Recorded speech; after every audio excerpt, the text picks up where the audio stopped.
Okay, are we ready to begin? All right, we'll get started with the October 2025 work session. So start with a call to order. The first item on the agenda is the consent agenda. There are going to be 3 items on the consent agenda this month. Does anybody have any questions about any of those? We'll be approving the September school board meeting minutes. We'll be approving policy 3.202, emergency preparedness plan for second reading, and we'll be approving with recommendation for field trip fee requests. Any comments on that? No? All right, moving on to the superintendent's report. Thank you, Madam Chair, and thank you, board members, and to the folks in the public. I know we got started about 9 or 10 minutes late. I apologize for that. Did want to let you all know from a superintendent's report perspective, we have 45 minutes on the agenda. We'll shoot for that, but we do have a lot of substance to share with you. I did want to start with one slide. Folks, if you all don't mind setting that up. Kevin Deck, our data analyst, actually had done some digging through the state website, and I thought it was just kind of a neat thing for us to show. So Tim, if you don't mind pulling that up. Dr. Allen actually had brought this to me. The state does an analysis on projections of ACT performance based on TCAP up to 8th grade, and then they project how those students, by the time they become seniors, ought to be performing on the ACT. And they measure both growth and performance. And this particular slide represents a scatter plot of every district in the state that has high school students. And Tim, if you don't mind, scroll just a little bit higher, just so we can see the bottom of that slide. That's what I'm asking for. So, Dr. Allen, I'm going to invite you to give a little bit of detail. Basically, this is our most recent graduating class that was projected as 8th graders. To be the highest performing in the state, but we also had the highest growth from 8th grade to their senior year, based on the method that the state uses to project what they ought to be doing from 8th grade to high school.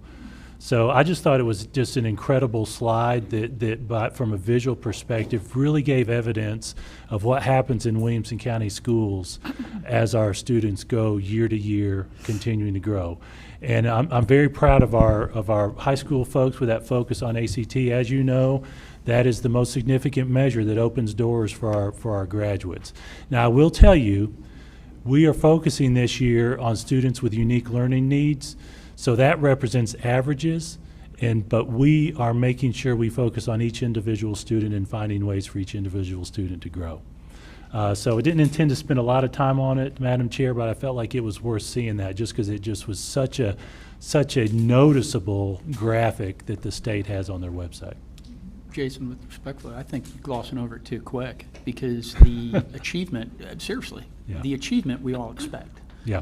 We've got involved parents, we've got good teachers and everything else. It's just what we expect, no less. But I think you need to kind of really explain what growth is a little bit more, because it's, it's a lot harder for Usain Bolt to shave a second off his 100-yard dash than it is Eric Welch. Yeah. Because you're already in the elite. So.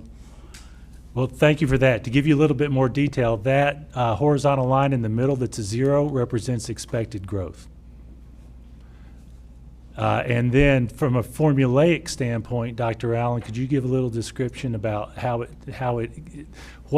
little hint of what that represents when we are so high above that baseline? Thank you, Mr. Golden. Yeah, I'm glad you brought up the heavy dark line at 0 there. If our dot was on that 0, we would be applauding our high school teachers and our ACT specialists for getting the students to where they should be at that level. So anything above, I don't know exactly the number of standard deviations above the mean. The growth index of 15 equals, but it's several standard deviations above the mean. So we're talking about, it's obviously something special that our high school teachers have done, and they really need to be applauded. I mean, it's one of the most impressive data points I've seen since I've been in my role, really, to be honest with you, for us to have that much growth coming in at such a high level to begin with. So the high school teachers and our high school ACT, College and Career Readiness Curriculum Specialist is to be applauded, but really also our elementary and our middle school teachers, giving them the skills necessary and setting them up to be able to reach those high levels. Just really, K through 12 impacts that ACT score. And Mr. Golden, as you know, each point really means scholarship dollars for our families. And so that's something that we're really thankful for, because it means placement in classes at the post-secondary level, and it also means scholarship dollars for every additional point that's earned for our students. And I'm going to give a shout out to Franklin Special District as well. Some of those students were Franklin Special in 8th grade, and Franklin Special is a high-performing district as well. So the combination of that teamwork that we have leads to those results. All right, with that, Madam Chair, I'm going to move to the next one.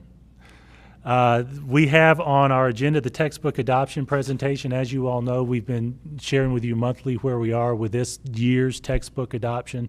Just as a reminder, we do have on the agenda later on the policy related to textbook adoption, and when we are initiating some additional changes in this year's process, which includes an explanation from our teachers as to why they might recommend a particular content once the state goes through the approval process. But Jen Sauer is here to give you an update on where we are. We have seen some movement at the state level with this particular adoption for many of our college and career technical education programs and our health science. So with that, Jen, if you would.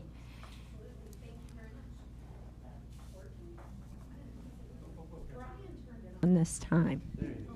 Oh, there it goes. Okay, perfect. Thank you. Okay, so I want to kind of start by reminding you again, the first couple of slides are going to be very similar to what we talked about the last time, just a reminder of what are the courses that we are adopting. And I wanted to go back and talk a little bit more about the health standards versus the family life, because what we're expecting is that once we actually get the materials to start reviewing, there could potentially be a little bit of confusion. There could be some questions that start to come up from teachers and from parents and from community members. So we want to be able to get ahead of that so that you all are ready. If you get some questions, you're able to speak to it just like we're able to speak to it. So remember that we are adopting for health and PE really in grades 6 through 12. So as we talked about last time, K through 5, the health standards are really minimal. They're embedded in several different places. The state is not doing any vetting of materials for health and PE in elementary school, and our teachers and our health and PE curriculum specialists agree we don't really need anything other than what we already have to approach those standards in elementary. So for the purposes of this adoption cycle, we're not talking about anything at all in elementary school. In middle school, we do have health standards in middle school as well. In middle school, we teach a single 9 weeks course that is both health and PE.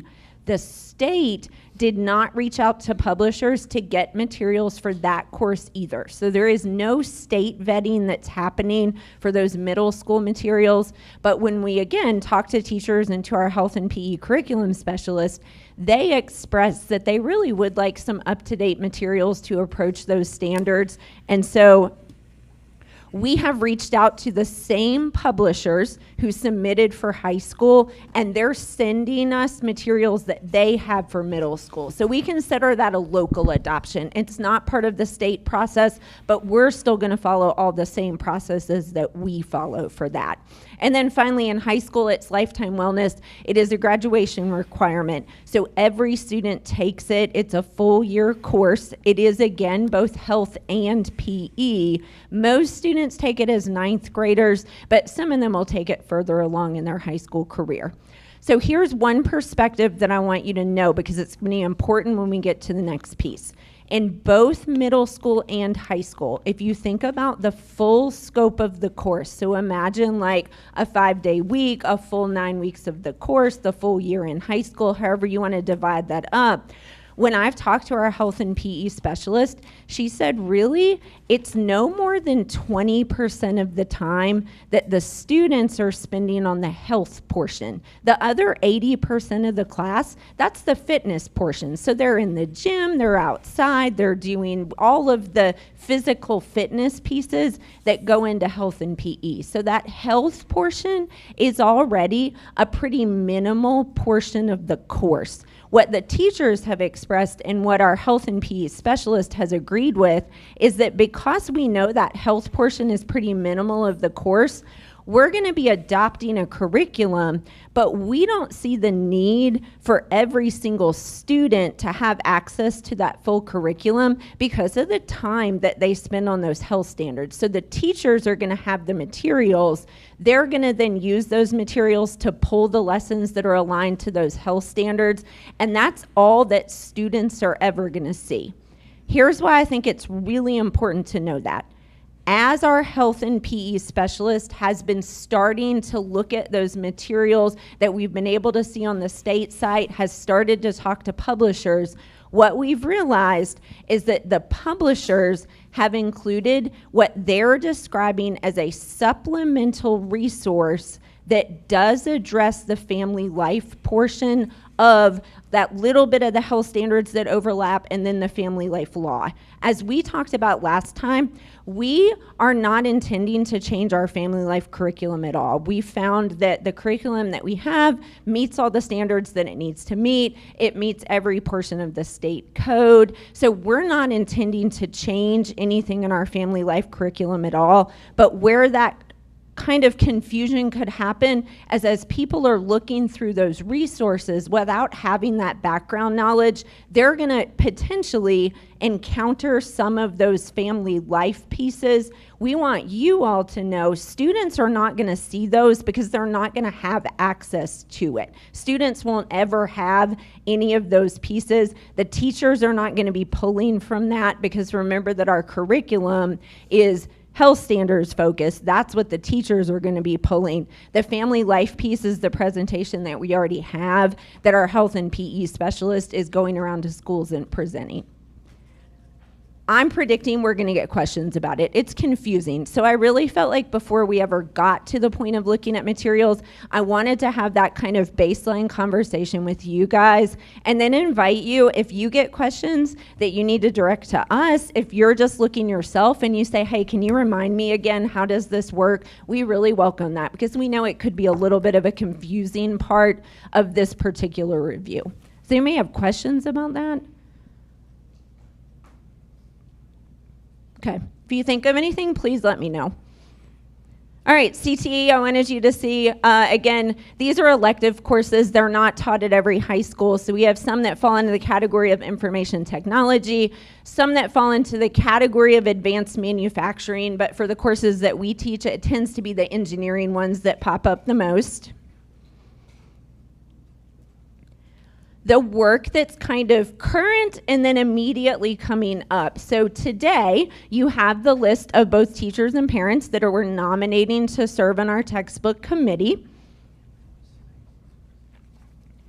We are also working on selecting schools to house review materials. Usually we have a really clean selection of where do the materials go because not every high school teaches all of those CTE courses. It's probably going to be a little bit more scattered this time because there's no point in sending materials to a school that doesn't teach the course, and there's no point in a school that does teach the course not having the materials. So it's probably going to end up a little bit less clean than it usually is, but we still have those 5 copies of materials that we'll be able to distribute out to both middle schools and high schools.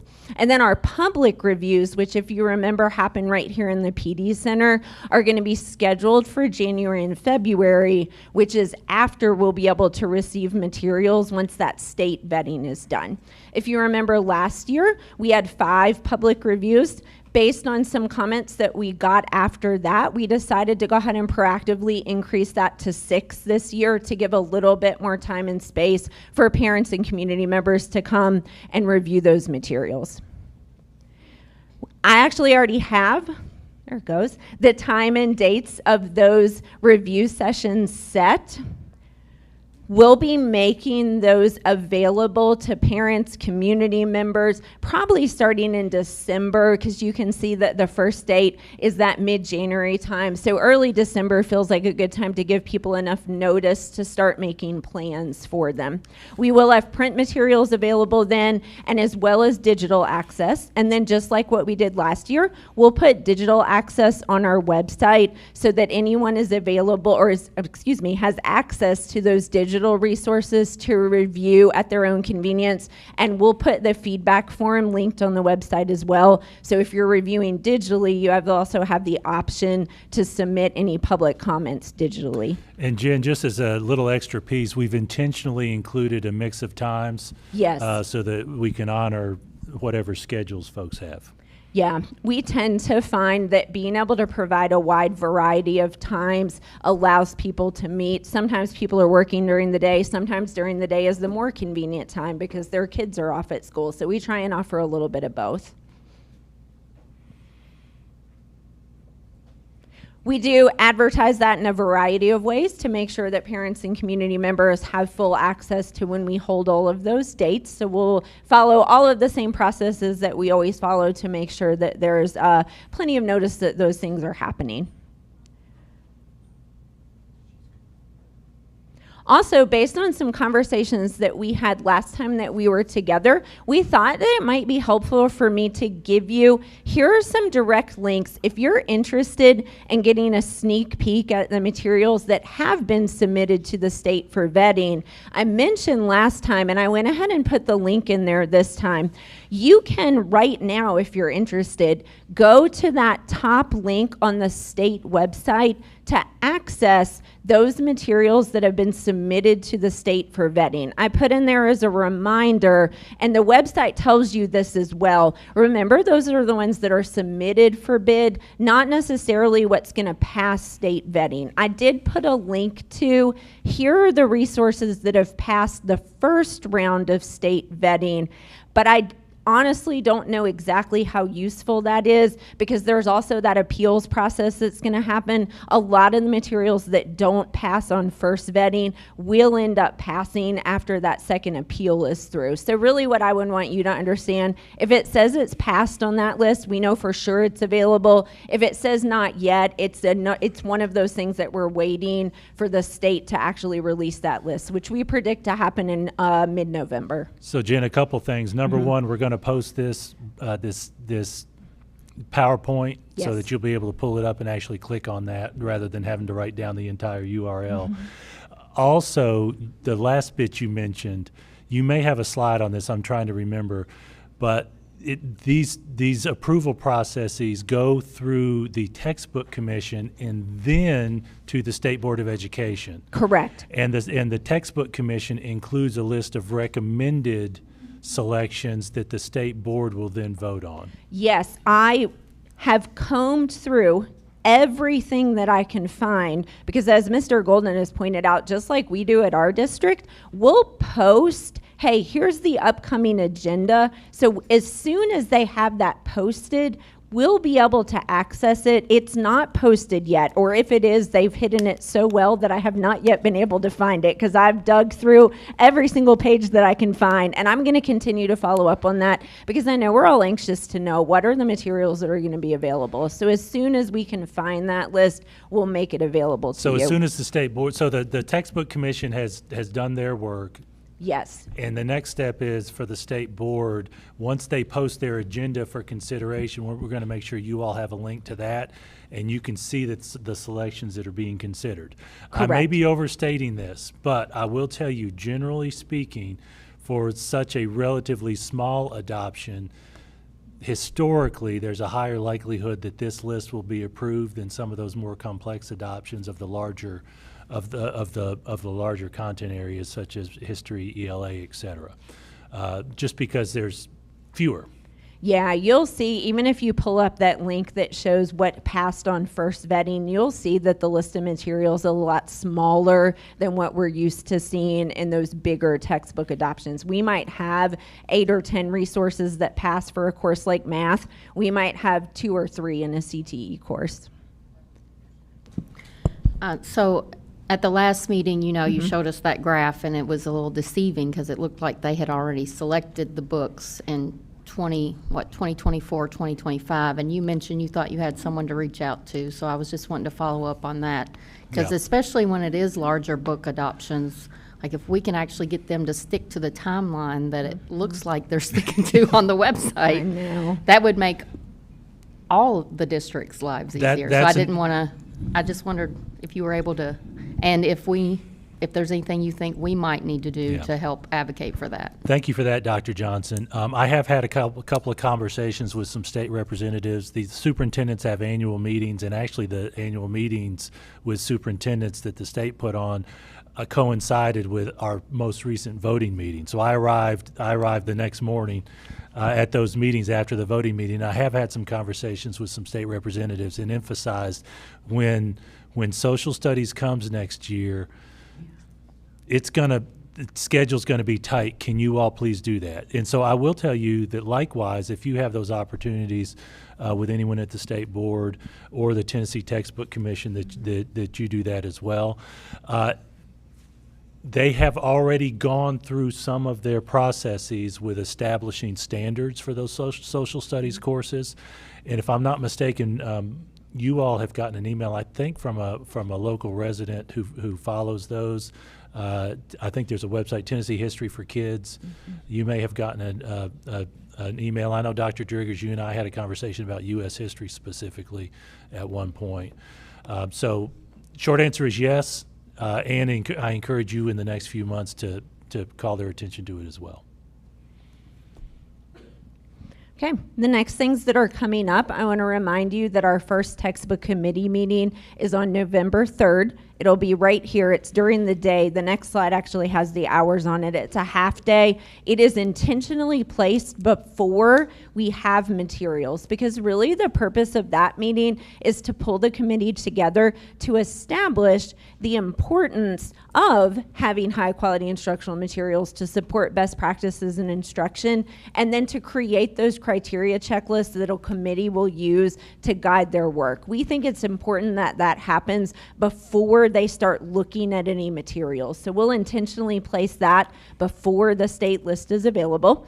We believe that September 21st is when the state board is scheduled to approve those materials that are available for adoption. And as Mr. Golden alluded to, the Tennessee Textbook Commission is going to publish that final adoption list. There's no date attached to that because we don't know when it's going to happen. But as soon as it does, we'll make sure that it's made available. And then our next committee meeting after that is December 8th. That one's a lot shorter. It's more of a, I would say like a business type meeting. It's really, let's just, as a committee, talk through the timeline and the process. And then the committee is all going to swear that oath as required by state code to the participants have not and will not be inappropriately influenced by any publisher. I believe you already have all of the dates of the 4 meetings that we have scheduled, but I wanted to put those up again just one more time. We did get a question about that January date. Unfortunately, until we know who the publishers are, there's really no way to schedule that for sure. So that's going to remain as a TBD for right this moment. I can tell you those 2 dates only because those are days that I have this room reserved. So I'm really hoping that the publishers are going to be able to make that happen for us. They tend to be pretty accommodating of as many schedules as they can be because they know that everybody's in that kind of situation. So I'm hopeful that one of those 2 days is going to work out, but we don't know that just yet. Okay, and that's everything that I have. Do you guys have any other questions for me? Okay, thank you so much. So just as a reminder, when we get that list, we're going to send it to you all so that you have the ability to compare that list to the state links that are up electronically for these items. Any questions related to that? All right, thank you, Madam Chair. The next item in the superintendent's report is the draft capital improvement plan. I'm going to give you a little bit of a description of the why and then the what related to this plan, and then finally, and then the when as well. I'll start with the when. You all are going to be voting on this 5-year capital plan next month, but we made a commitment to you all last year to bring this to you a little bit early to give you time to percolate on it. It's a lot of detail. The county commission is interested in it as well, so that's the when. The why is that the 5-year capital plan was created a couple of decades ago, Mr. Cook, if I'm not mistaken, related to the county going to bond market and having a viable program that increases the value of the debt service. I may not be describing that excellently, Mr. Cook? No. Okay. Yes, please describe that. The reason why we have the reason why that we have this requirement for CP, the capital improvement program, is basically because we have revenue sources that we use that require this. We have what's called privilege taxes, and those are development taxes on new development. Now, for us to be able to assess those, the law says we have to have this CPI in place. And so that's why you see it every year, is that it's required for us to be able to implement our development taxes on new development. And that's the reason legally that you see this every year. It's a working document. It changes every year, and you're not appropriating or asking for any money with this. It's just a working document. And then the county commission takes it, and they likewise have to vote on it, and they actually have 5-year capital plan items related to county government's work that they vote on as well. And if I'm not mistaken, Bobby, this has the potential, at least a little bit, to impact the county's bond rating. Mm-hmm. So there's an element of that as well. That's correct, because in the bond ratings, part of it, what they take into consideration is your desire to seek other revenue sources. And so with that, it does help us with our bond rating. So that's the why. The what is, we actually have, over the years, used it as an additional planning document even above just the requirement, so that we can project out when we think we may need some of these additional capital programs. So I want to call your attention to some basics of changes from last year. And I know we've had a few conversations, just one-on-one conversations with a couple of board members related to our growth. And you all know from our budget projections that we are actually shrinking in student numbers just a little bit. We actually went down 0.9% over from last year to this year. And we have identified, especially at the elementary level, a decline in numbers. So the first section in this 5-year capital plan is new buildings. Generally speaking, those new construction buildings have, for the proposed 5-year capital plan, pushed out to a later date those new buildings. So for example, the middle school split log property last year was projected at fall of 2027 to open. This year's projection for this proposal is fall of 2029. For the elementary school northeast, McFarland Road in the Nolensville area, from 2028 to 2030, and on down the line. And I know it's a lot to look at this detail, and that again is another reason why we've got a month down the road. The next section is additions and major renovations. And we do have a program that our operations team looks at. It's our facilities and construction folks led by Eric, our maintenance department led by Adam, and of course Brian King oversees that. They have conversations with principals. They identify issues in the building, talk with our safety folks, Mike Fletcher, and come up with plans for major renovations for the buildings. And you can see those in that second section. And then the third section includes really emphasis on traditional maintenance projects, asphalt repairs, roadways, HVAC, wastewater treatment plants, those kinds of things.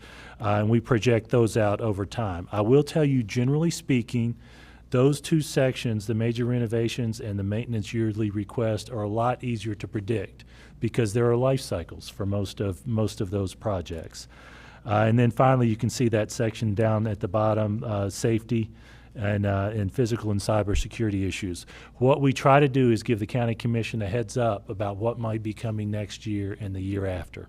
So from a numbers perspective, we really focus on two bottom line numbers. That first column, that first year, which our proposal at this point is $44,635,000 for the intent to funds needed for this fiscal year. And then the final number on the far right column, I know a lot of commissioners ask about, what are you looking at for the next 5 years? We do try to emphasize that first number because we let them know these are the kinds of projects we are going to be requesting in this year. Don't get caught up in that far right number because it is so speculative as we hit years 4 and 5. I do want to mention, I mentioned a couple of examples at the very top. I want to mention one land issue, and Mr. Bosick, I know we had a conversation a couple of weeks ago that I feel like is worth mentioning specifically. One of the elementary schools on our list that currently is projected in our new document as fall of 2030 is a Fairview area elementary school. The city of Fairview has a lot of projects on the books, but our growth right now is quite minimal. There may come a time in these next couple of years where there's a significant move-in because of the developments that are being planned and at the earliest stages. That's one item that I think is worth noting. Now, there's some truth to that in a lot of our locations, right? Because it's a possibility with price points, we have the potential for a leap. Fairview has another variable that we have talked about. Eric has had some conversations with some Fairview developers about the possibility of buying land. We already have some funding from the county commission related to land, but we have had a very specific discussion about Fairview because Fairview Elementary is our oldest school building. We have the potential opportunities to purchase some land from developers that might give us the opportunity to retire the old building and move students into a new building at the back end of this 5-year capital plan. We have done that from time to time in different parts of the county, but I wanted that to be on y'all's radar related to that. I want to give this caveat. Every time we talk about something like this publicly, historically, the visual is we're building a new building next year. We're still looking at probably 5 or so years out based on this 5-year capital plan, but I wanted you all to know that we're in the process of having some discussions with developers about buying some land where in the longer term we're going to be able to retire that Fairview building. Now, I also want you all to know that that doesn't mean we're not continuing the important maintenance to take care of the students who are there, because we are, again, 5 or so years out just based on current projections. With that, Brian, I'm going to turn it over to you. I told you I'd just give a real short. I think I gave more than I told you I was going to give. Is there any other detail you want to give, and then open it up to questions?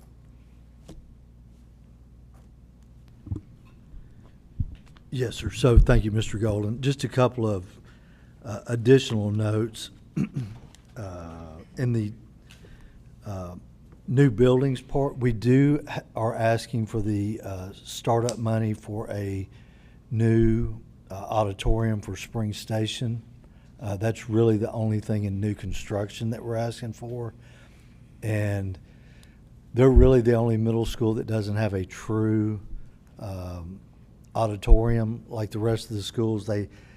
At the time it was built, it was kind of part of the cafeteria. If you've ever been out there, it has permanent seating for about 116, but it's really dated, really small, and so we felt like it was important to get them up to standards with the rest of our middle schools. That's really the only thing in new construction. The renovation, if you can see, Eric and his team and with Adam, we're focusing on schools that are the 30-year or older. And we're really focusing on those buildings and getting those updated. Everything else is pretty much the same. We have the Phase 3 in the technology department of our access control and our intercom alert systems. And this will finish it out. Once, if we get the funding this year, get that completed, all our schools will have the access control on the inside as well as the new alert systems and intercom systems. The other thing I would like to note is in last year's, what we presented to the county commission and to you, we actually had like 140 million scheduled to be asked for this year. Yeah. And we've reduced that to 40 million from what was, like I say, it was 140 million last year. And that number to the far right, even though Mr. Golden's correct, that's just a plan. That has also been reduced from over 800 million down to 600 and something million. And there's one more that Rachel reminded me. There is a big one that we're asking for this year in the under the maintenance, and that is to get the old ballast type lights on our athletic fields at the high school. They need to be replaced. This has needed to happen for years. It's a huge issue with our schools, with our maintenance departments. They'll go out and replace bulbs twice a year, and a week later, they're already going out, and it's becoming a real issue. We've had this on the 5-year plan. This was a year we were asking for it, and we really would like to replace those athletic field with LED lights at our high schools. Open to any questions, and I know it's a lot, as Mr. Golden said. Feel free to reach out to me before next November if you have any, or before our November meeting, before next month. If you have any questions as you look over it, I'll be happy to, you can email or call anytime. I have a question. Sure. Could you tell us more about, I know it looks like Grassland Middle School is, constructed in 1986, and like what things are being done to that? Because when I look at the enrollment, they were at 69% capacity last year, 67% capacity. Why was that put a priority over Nolensville High at 89% and now this year at 95%? And it might be that they're, like, if we had sewer issues and things, I don't know, like, Yes, ma'am. yeah. So what are we- renovations are just, it's going to be like ceiling tiles, painting, floors. It could be asbestos remediation, depends on the age of the school. Grassland, we're actually going to do a little work, security work to their front entrance because of when that school was built. It's not that it's just lagging a little bit from our other schools. Same thing we're kind of doing at Hillsborough. So it's things like that that are based on that. And some schools specifically may have issues with bathrooms that we may do specific work at Grassland that we may not do at Hillsborough, that kind of thing. It's based on the age of the school. Yes, ma'am.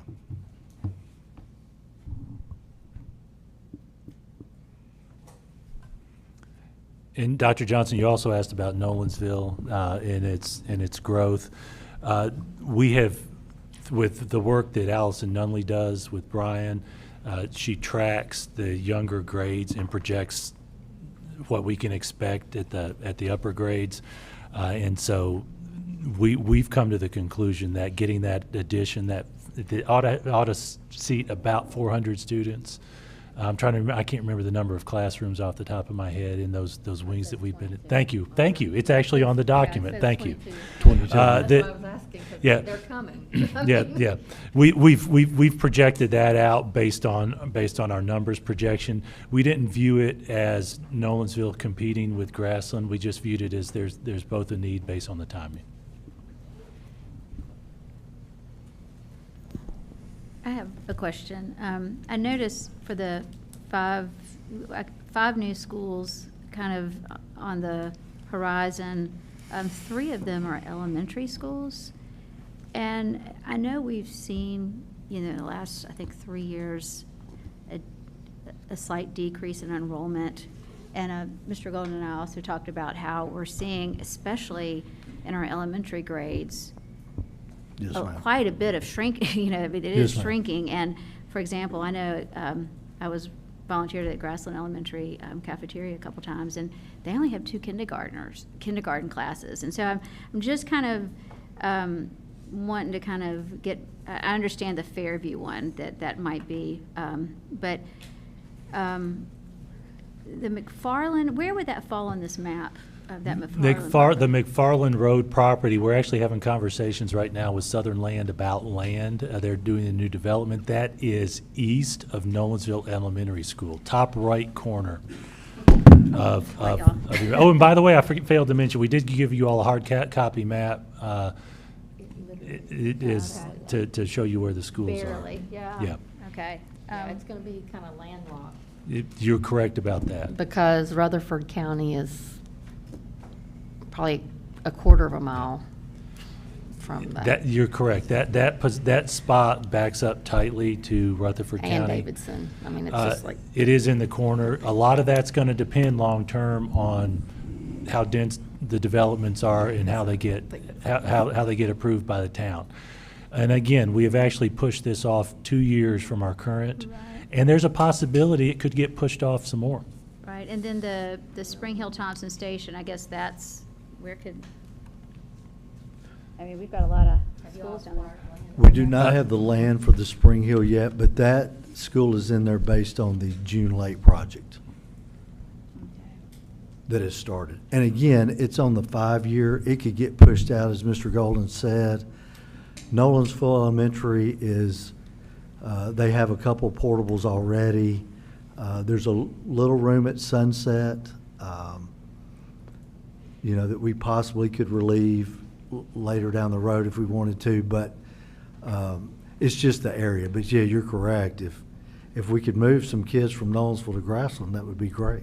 So the I don't June, think that's gonna work. Yeah. I think We're a long ways I away. think it'd be a little bit longer than an hour bus drive. and but- to Mr. King's point, geography drives this a little bit. There is a limit on how far you can move a student within the window of time for busing.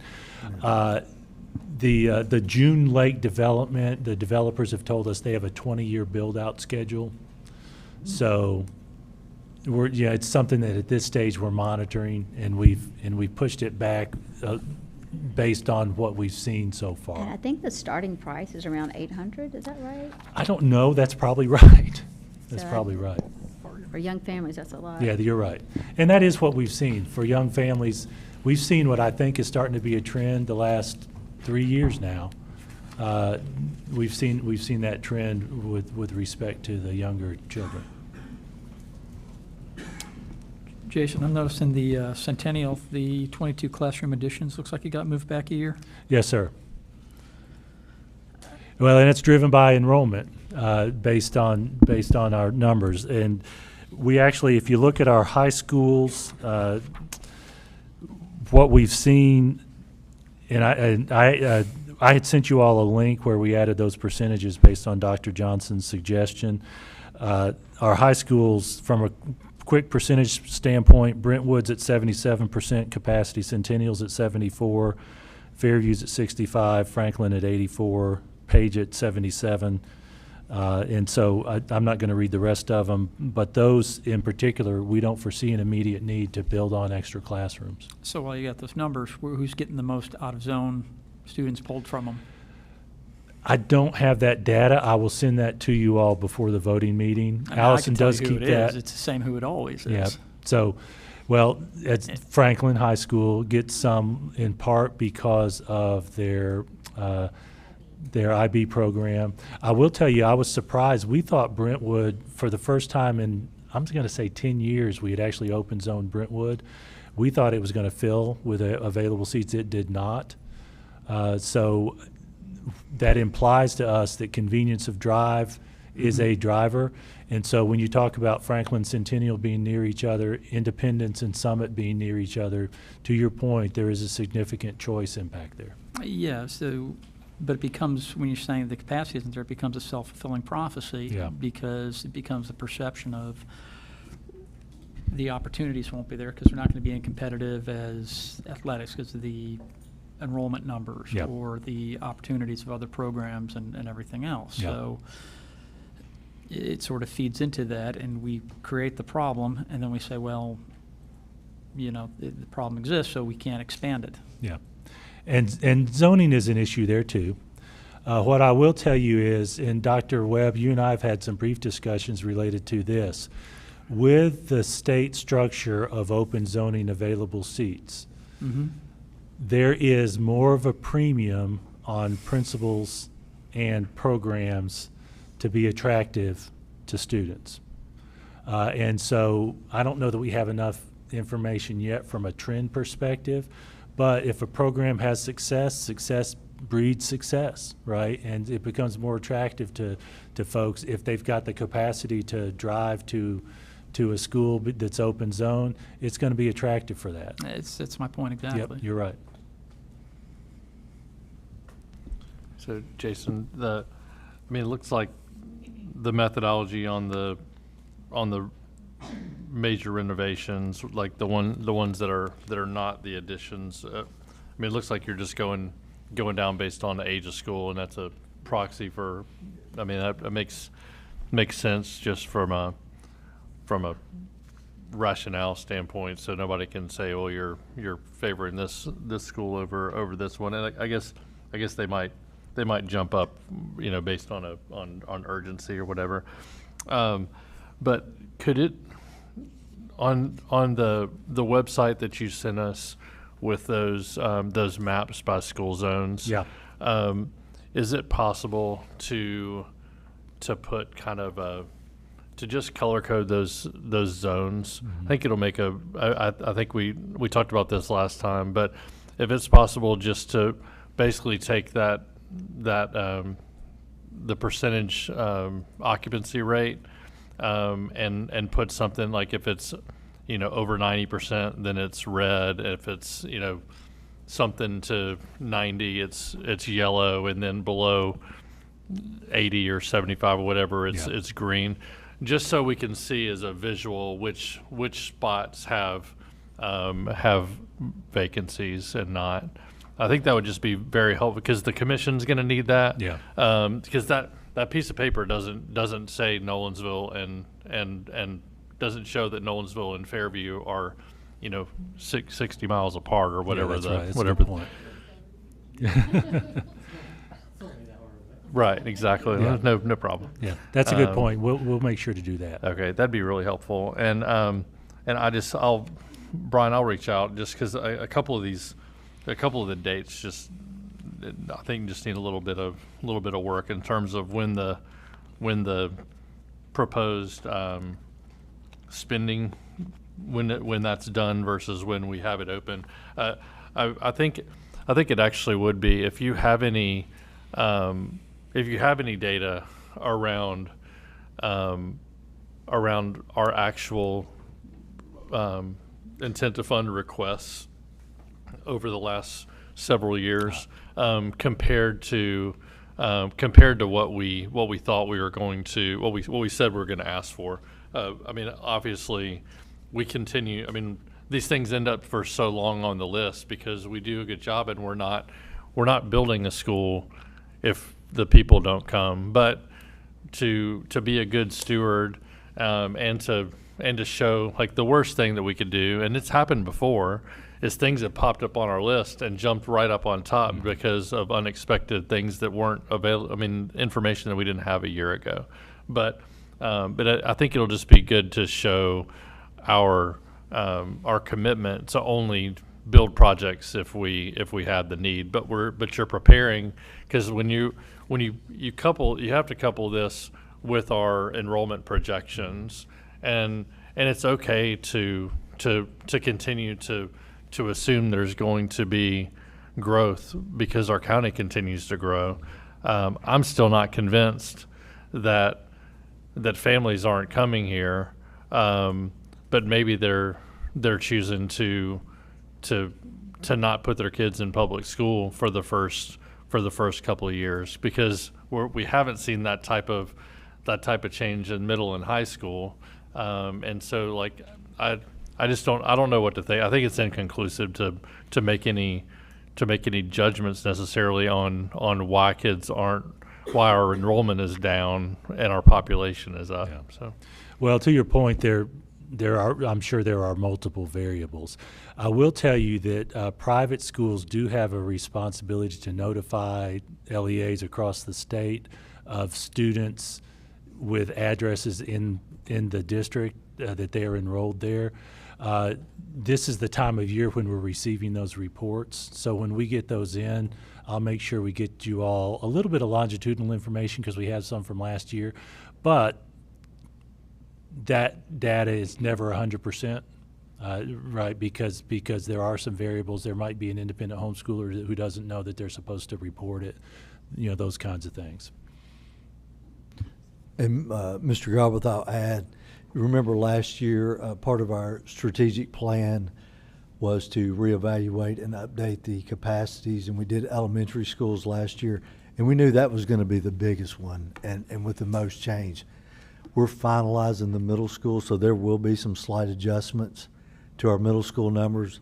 What we have now, it's not, I think overall it actually increases it, but other staff need to review it before, but we're hoping November that we'll have the new updated capacities on middle schools that will change those just a little bit, and then next year we'll do the high schools, which again, I don't think there'll be a lot of change, just probably some small change, but you may see some slight adjustments in the middle school capacity numbers. All right, I want to reemphasize what Brian mentioned to you. Feel free to ask questions over the next few weeks as we head towards the November work session. Madam Chair? Our next item on my superintendent's report is school start times discussion for possible action. You all may recall that in both May and June of this year, we had a pretty in-depth discussion of school start times.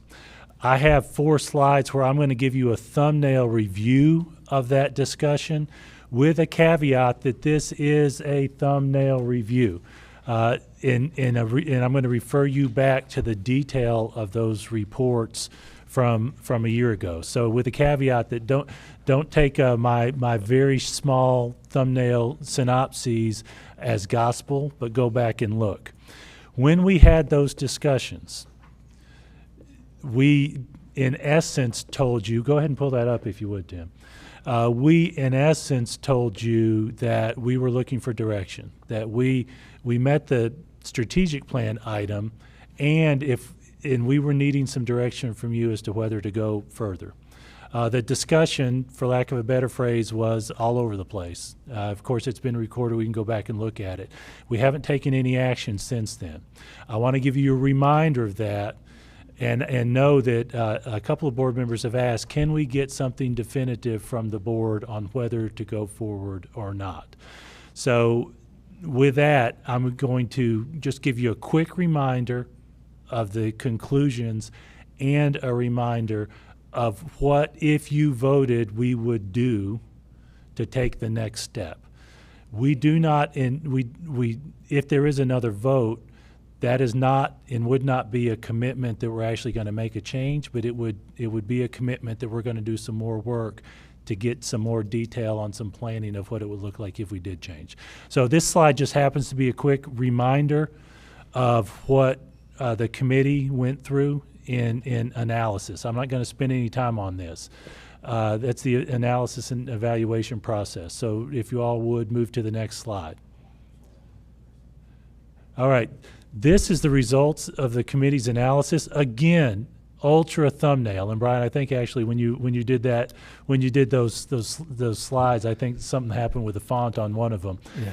But by and large, this may not be a fair representation to to some of the details, but by and large, what the committee found was there is a net positive impact on secondary schools if you start them later. I think we all concluded there's, in fact, no research that disputes that it's pretty clear, and y'all correct me if I'm wrong, those of you who were on that committee, pretty much undisputed that a later start time for secondary schools is a positive. With the exception of extracurriculars. Okay. And At athletics. At the elementary school level, you see some of those thumbnails related to conclusions related to elementary. So that's the essence of that committee's analysis. The final slide, Brian, if you would, Oh, I'm sorry. Yeah, there's one more, but after this. But next steps, this is some detail that that I'm going to invite you all to look at on your own. But it centers on our next steps would be to do an in-depth analysis and planning related to extracurriculars at the secondary level. That is by far the biggest potential negative for secondary schools in changing. And the next slide represents some of that detail about our next steps. If you all did vote, hey, we want you to go further, we want you to drill down, we want you to show us some more detailed plans of what this would look like for change if we switched. Brian, I'm going to invite you to give some detail related to that to follow up on what we presented in May and June. Thank you, Mr. Golden. And another big piece of this, the work so far was the strategic plan, which was to analyze the start times. And we did that. So the part of the strategic plan was done by a small committee who did a lot of work.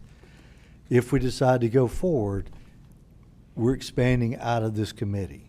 It's going to the schools now, and it's going to involve principals, athletic directors, coaches,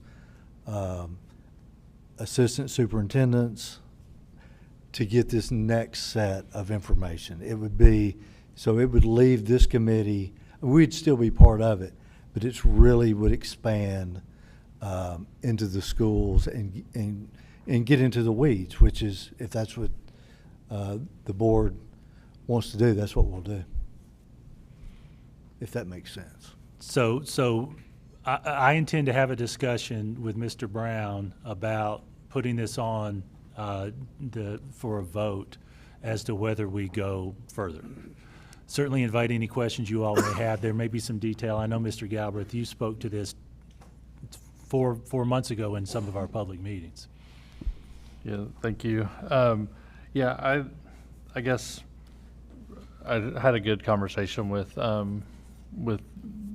you, Jason, and Brian after our last meeting, or sometime after a meeting, and I guess it goes back to our August or September meeting, whenever we talked about this, and I was just surprised. I was waiting for another report and y'all had a different understanding based on kind of reading the board's reaction. And so so I asked them to bring this up, and I'd like to just get an up or down from the board and give some direction, rather than right now it's just on everybody's just kind of sitting there. And I mean, at the end of the day, I think we owe it to from a strategic plan standpoint, I don't think it's sufficient just that we had staff look at it. I think the board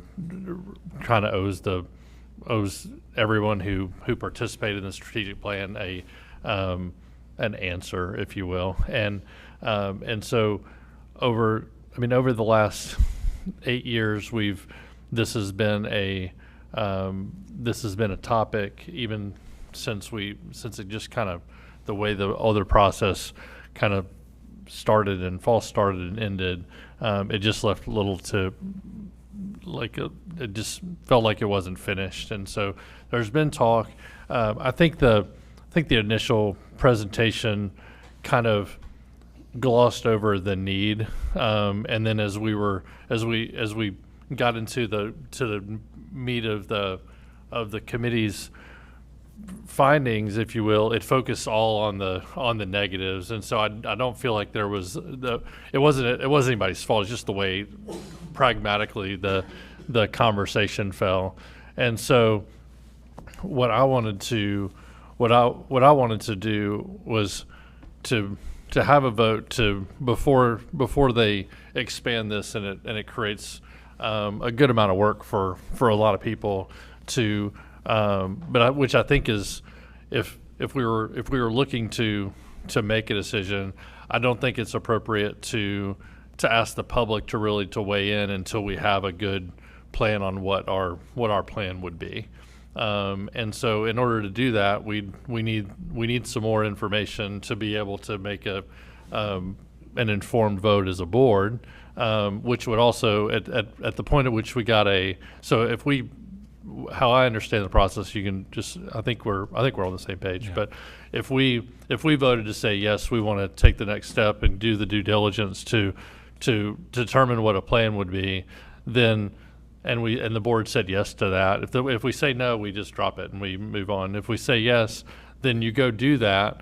And and our next vote would be, you would outline a process, we'd put all the information together, and as part of that process would be community input and all that stuff, and then we would prepare ourselves to ultimately, like we'd be committing to a vote at that point at the end of that process, whenever that is. That's exactly right. You Okay. and I are on the same page. And Okay. we actually had some slides, 5 months ago or so that included that process.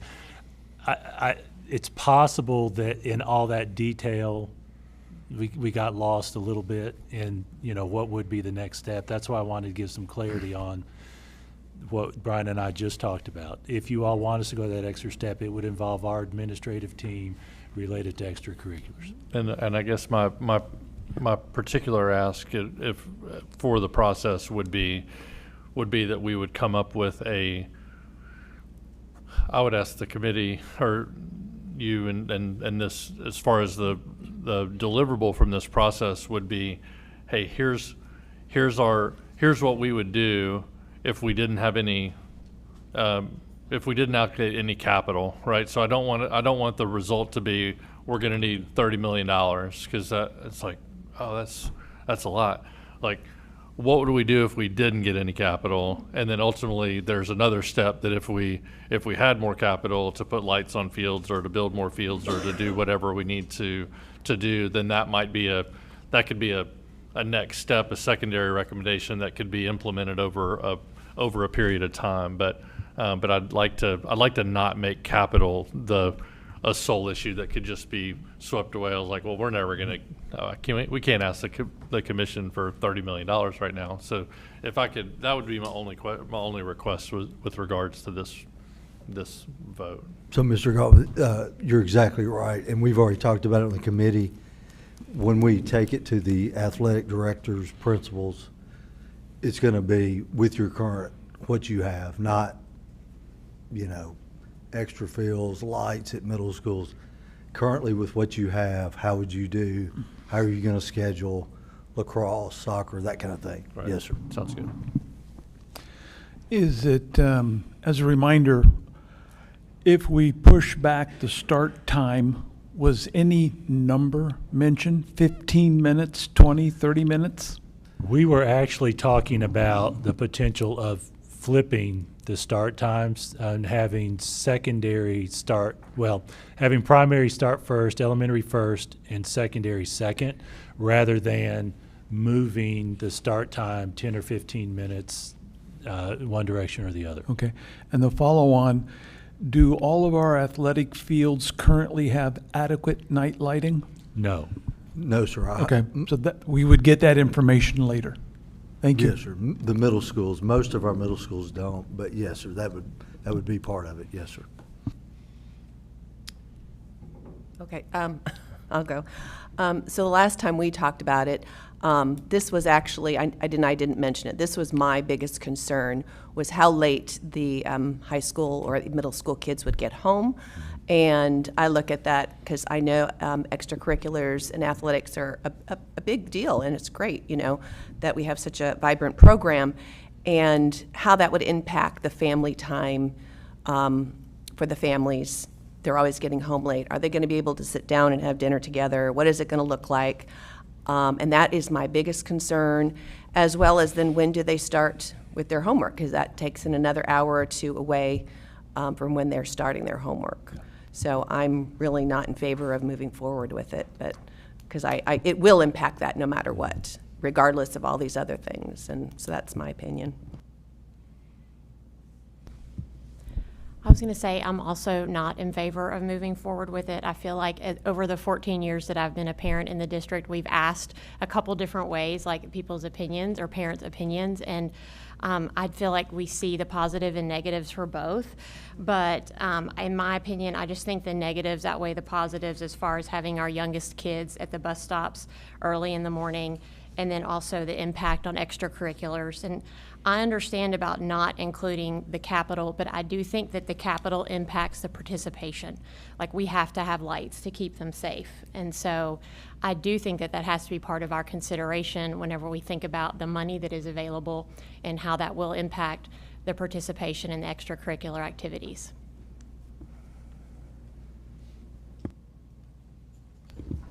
Does anyone else want to? On the slides, a few slides ago, when you had the, I don't know if it was the committee findings on like the positive or negative impacts. Could you go back to that, possibly? So, so the secondary, like there was positives, which we said. The negatives on the elementary, that's based on the studies and stuff, That correct? is based on the studies. That is Brian. based, and let me say, Amy Maffei is cringing right now as a research person that we have reduced all of her research No. to a negative or. So sorry. So. So sorry. But for the purpose of this, yeah, I know, Yeah. she's like, oh my gosh, I can't believe you're doing this. And so, but yes, just, you know. So Brian, let's have Amy speak to that. I was going to Yes. say, but She's overall, tapping her. She's figuratively Yeah. tapping her foot. overall, Please. is it negative in some way, or? Thank you Yeah. for asking, and I'm still going to generalize because it's what we're doing here, so have that caveat. But this is a compilation of all of the literature from actual schools who have had start time changes, and for each of the studies, I pulled positive, negative, or not significant. And I'd like to go back for just a minute to the secondary, because there was a little bit of a comment about it before. There is no contradicting evidence to the fact that when secondary students start school later, they get more sleep. That's the part that really there is no contradicting evidence. The academic outcomes for both elementary and middle, there really was not significant positive or negative either way. Not that they balanced out, but really there just wasn't a lot of. Then for secondary, extracurricular participation had a negative outcome. All the other studies had positives for those other areas. Elementary now, to answer your question, academics outcomes being not significant, the other studies only showed negatives for attendance, behavior, extracurriculars. There weren't quite as many studies. You can see there were more things studied in secondary, but I did a pretty thorough search, and for elementary, those are, they were all negative outcomes for those areas in everything I found.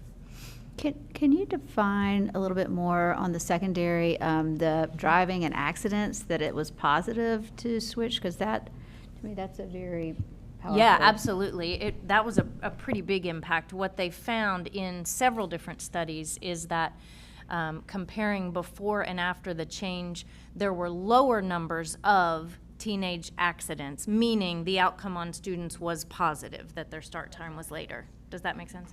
Okay. Like any quantifiable, like what the data was? That's actually multiple studies, and I'd be glad to put them together. One of the districts who those studies were based on was Cherry Creek, which is one of the districts that we talked to, and so there's quite a bit from there, and I can by the way, highlight that in what we've shown you. There's detail of the Cherry Creek study in the June board packet. That's right. That's still posted, so we'll make sure that we give you all just a reminder link to that. So Amy, help me out with the negative impact on extracurricular for elementary. I don't understand that one. Mm-hmm. I'm going to pull up the specifics. I believe that was because what they ended up doing is having extracurricular meetings after school instead of before, or changing the times when extracurriculars were offered. The outcome was participation numbers were lower. So for whatever reason it was in that study, elementary extracurricular participation went down. And again, that may not, that's the study that I found that had that. Yeah, that just doesn't make any sense to me that the elementary are going to go earlier. They've got more time like after school, like that one does, I mean, the rest of them, and what about the behavior at the elementary school level? Because, yeah. I'll be glad to speak to those. So the elementary, the one study I found, and it was from the Cherry Creek District, for elementary, a change to earlier start times for elementary showed a decrease in before-school activities and after-school participation did not change, but before-school participation decreased. And that was 24,000 students in this school district that they studied. So I think you're right to say after-school participation. But it was before school participation that decreased, so the overall numbers of participation decreased. Right, That- so and maybe that's one everything study. goes to after school versus before, but I get that. But what about the behavioral? And then behavior for elementary, I'll pull up those specifics, I have them right here. Behavior for secondary, we split into school discipline versus other behaviors, but really for elementary, it was school discipline that the studies were focused on, and there were 3. One was really not much change in elementary start times and how many suspensions they had. The other 2 showed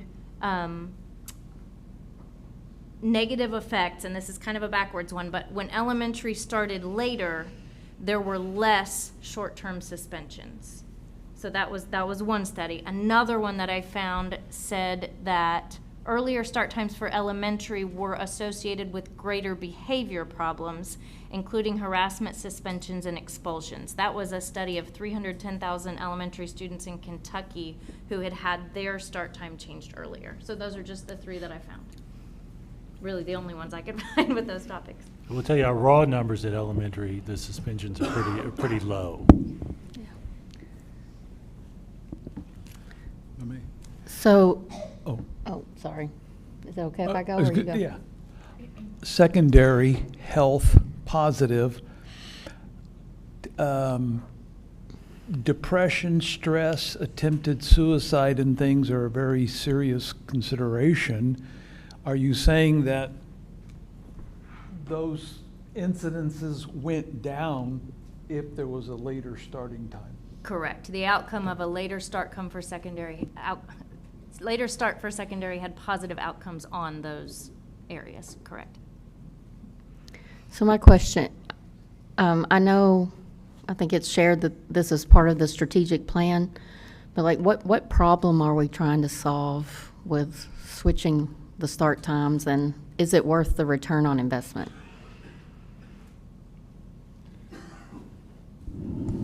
Well, we've asked that question too. Ultimately, that's going to need to be a board decision.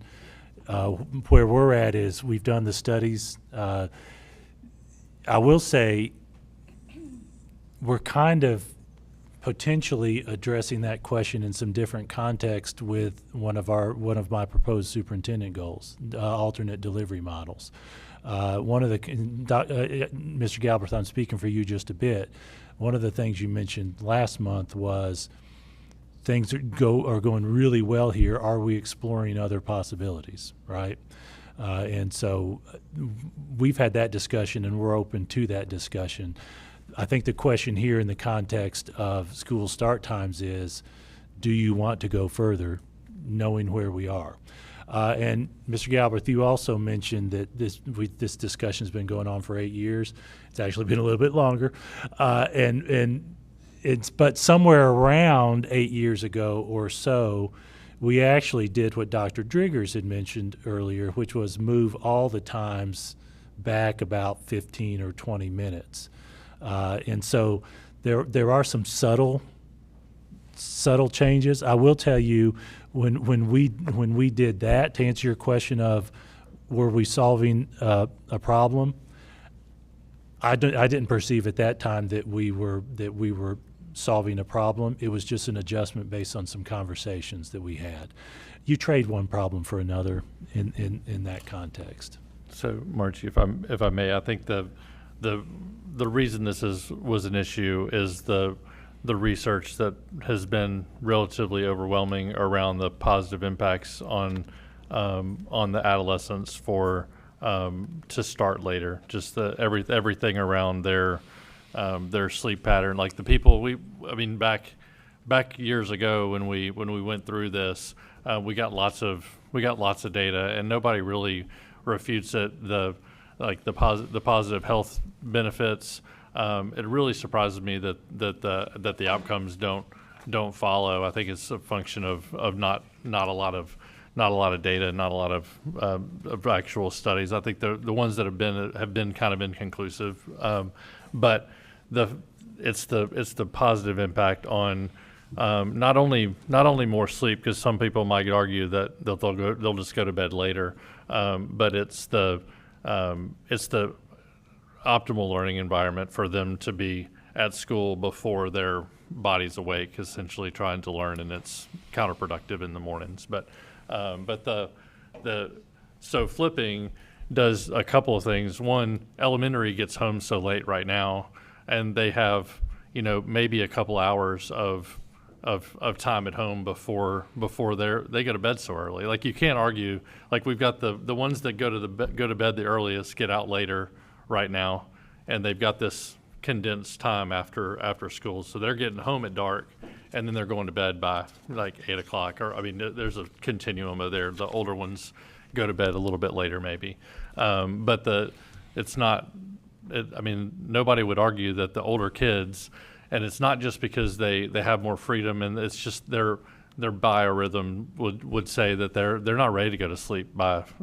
Try to put a teenager to bed at 9 o'clock, and they're just like this, right? So that's the reason that we were doing it. I was trying to make the case last month that, when I talked to Dr. Allen about his number one priority a couple of years ago was kind of moving towards the early release, whether it was late start or early release, but that specific collaboration time for teachers. And right now, while the late start Mondays are okay, like they're better than not doing anything from a collaboration standpoint, but they're not as good as he would say would be if everybody were doing the early release. But everybody loves the late start. Like, all the high schoolers, like, don't take away. When we talked about changing those, if y'all, for those of y'all that weren't on the board, it was a non-issue to take away my late start. But they don't really care. They don't really like the late starts. They would prefer to go later every day. Were it not for, if you take away if we solve the extracurricular problem, and I know that shows up, but if you solve the extracurricular problem, all of the secondary people would, not all. No, we can't get all on anything, but a vast majority of the people would prefer the later start for the secondary, and even and if you look at the elementary school students, they're all getting up earlier anyway, and so it just makes more sense if we weren't on this schedule. And we were designing a schedule to be optimal for everything around how these kids operate and their sleep patterns and everything. Like, I think we would do the flip schedule. Now, if it's too much change, and I get that, then it's not worth it, and we move on. Well, and the question is did Cherry Creek switch back, or are they still doing it where do they switch back, or did they stuck with it, so they found it worth it? Okay. But they also didn't have a robust extracurricular activity, if I remember correctly. Middle schools, if I recall, did not have athletics. That's accurate.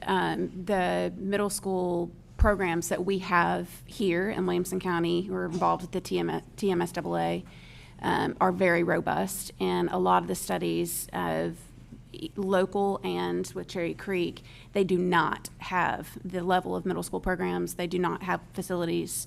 Most of those students are recreational leagues or teams. They're not at the competitive level that we have in Williamson County.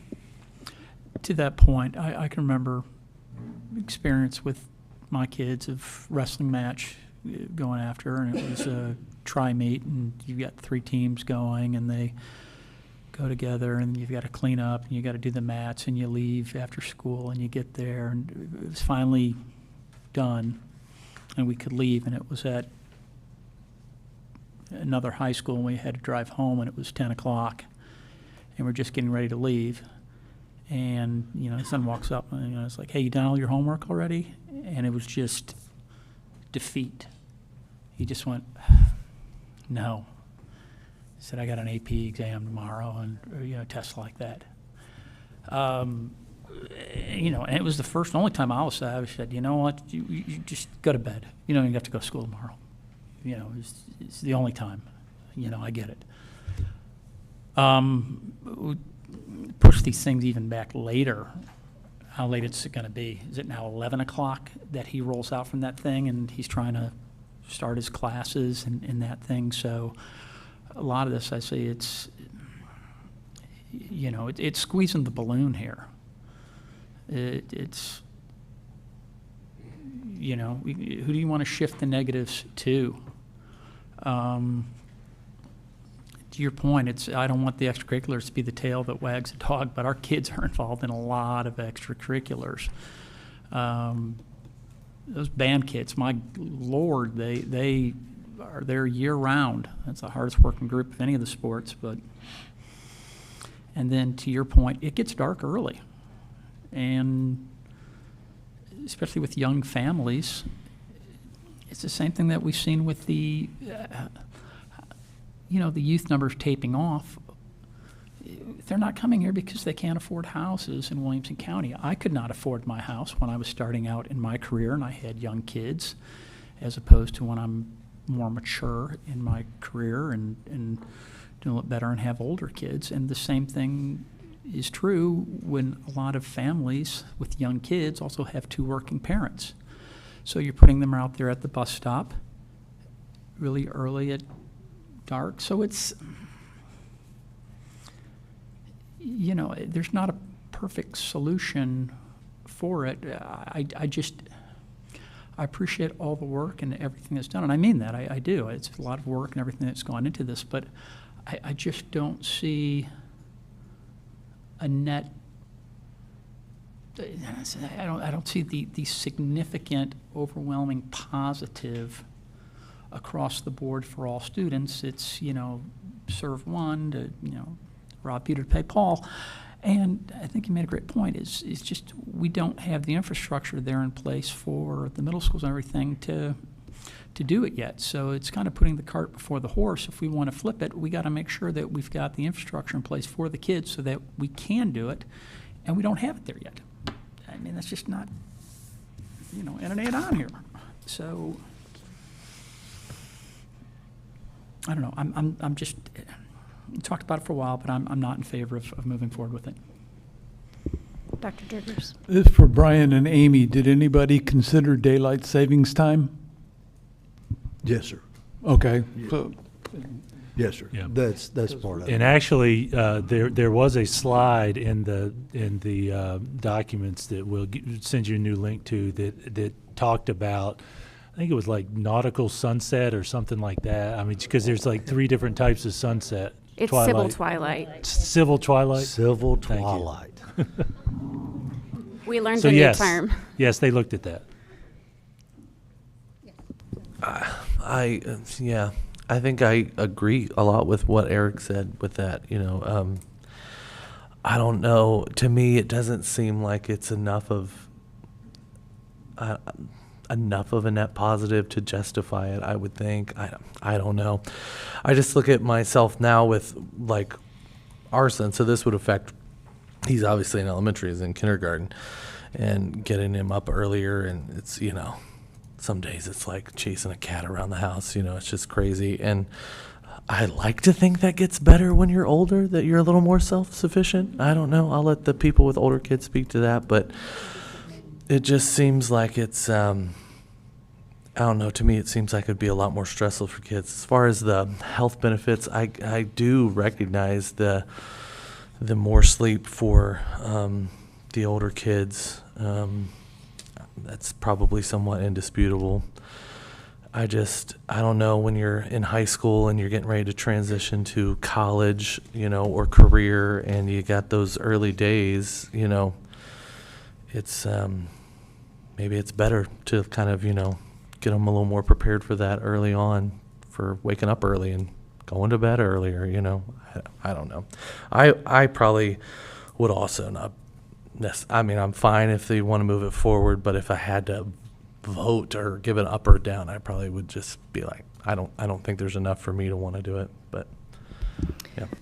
Well, I think they're looking for direction from the board. So at this point, I think if everyone's comfortable, we can go around like we've done in the past. You say yes or no, and can we do that? Why don't we just say if there's any objection? Okay.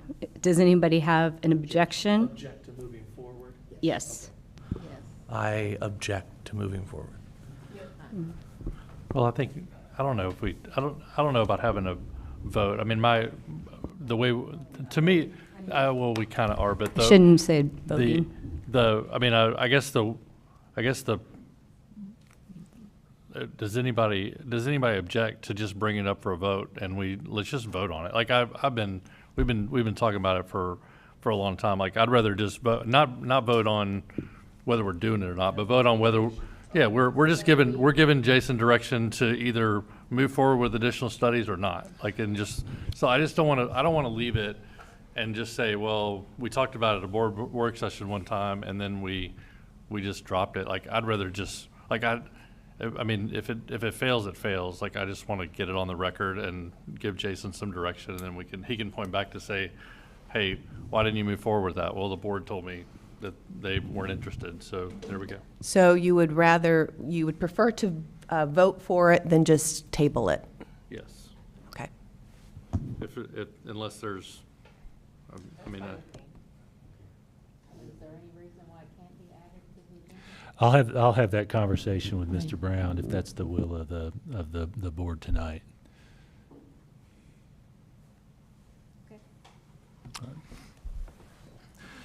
Madam Chair, I gave a prediction that our 45-minute superintendent's report might be a little bit longer. That is my report.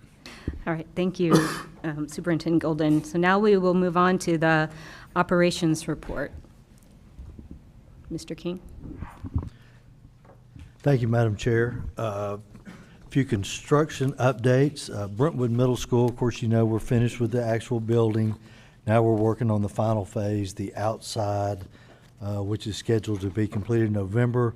The topsoil for the multipurpose field is complete. The irrigation is complete, and I hope to begin sodding the last week of October. The Innovation Center, the roof installation is complete. Landscaping has begun. Windows installation is complete. Most of the drywall is complete. It's going along really well. And the flooring and kitchen equipment installation is set to begin next week, and part of that's for the culinary arts program that's going to be in the Innovation Center. And this month, I would like to just give a little shout out to our nurses. If we have that slide, this is just an overview. Hold on, do we have that, Nick?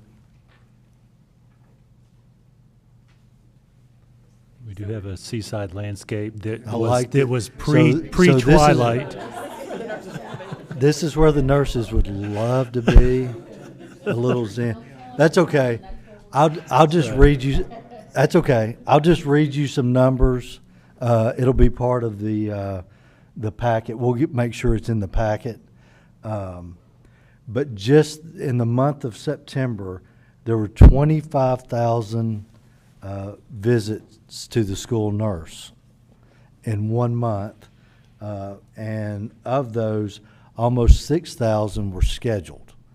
That's doctor's orders, that's medications, that's feedings, any kind of procedure that is prescribed by a doctor.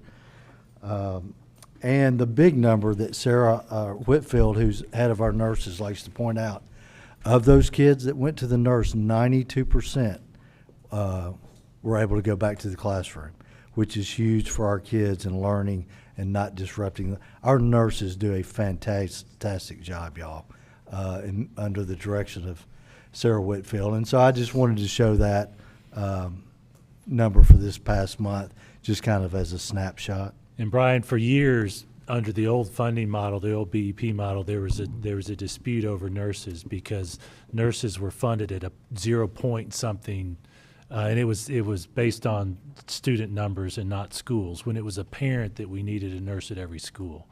And we were way ahead of that curve in making sure there was a nurse at every school, and they are busy. And that is my report, unless anybody has any questions.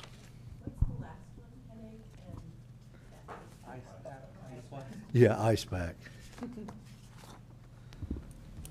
And that's just the top ones. That's not everyone. They just highlighted the top ones. Okay. Thank you, Mr. King. Anyone have any other questions? No? All right, moving on, board chair report. We don't have one of those tonight, so I guess we're now moving on to new business. Starting with the 25-26 school board budget. Ms. Farmer? Thank you, Madam Chair. We have 3 items tonight, the first of which is a grant that Student Support Services applied for. It was a transportation reimbursement grant related to them, totaling $136,618 to help offset some expenses related to the bus driver's pay. No questions on that one. We'll move to the next. Each year we bring to you requests related to bus purchases. And so for this year, we are looking at replacing 8 gen ed buses, replacing 7 special education buses, and then the need for 4 growth special education buses. That total purchase cost would be $3,184,000, and we would plan to use fund balance in order to be able to pay for that.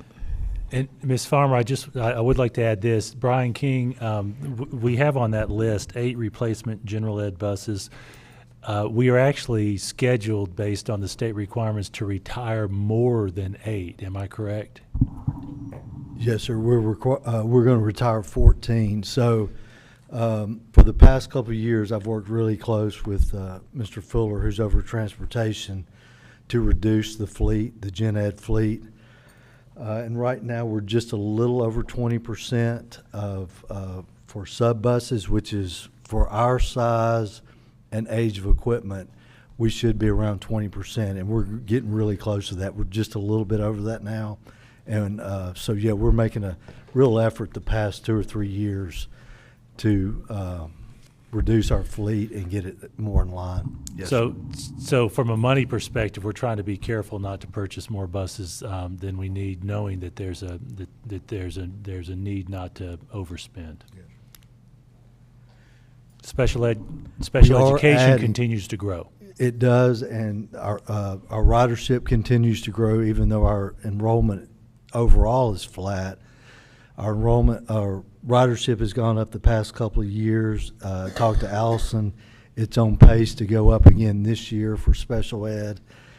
And there's also, we're looking to replace the smaller 12-passenger buses with the larger 22-passenger buses, which will help also reduce the sped ed cost down the road and the number of routes that we run.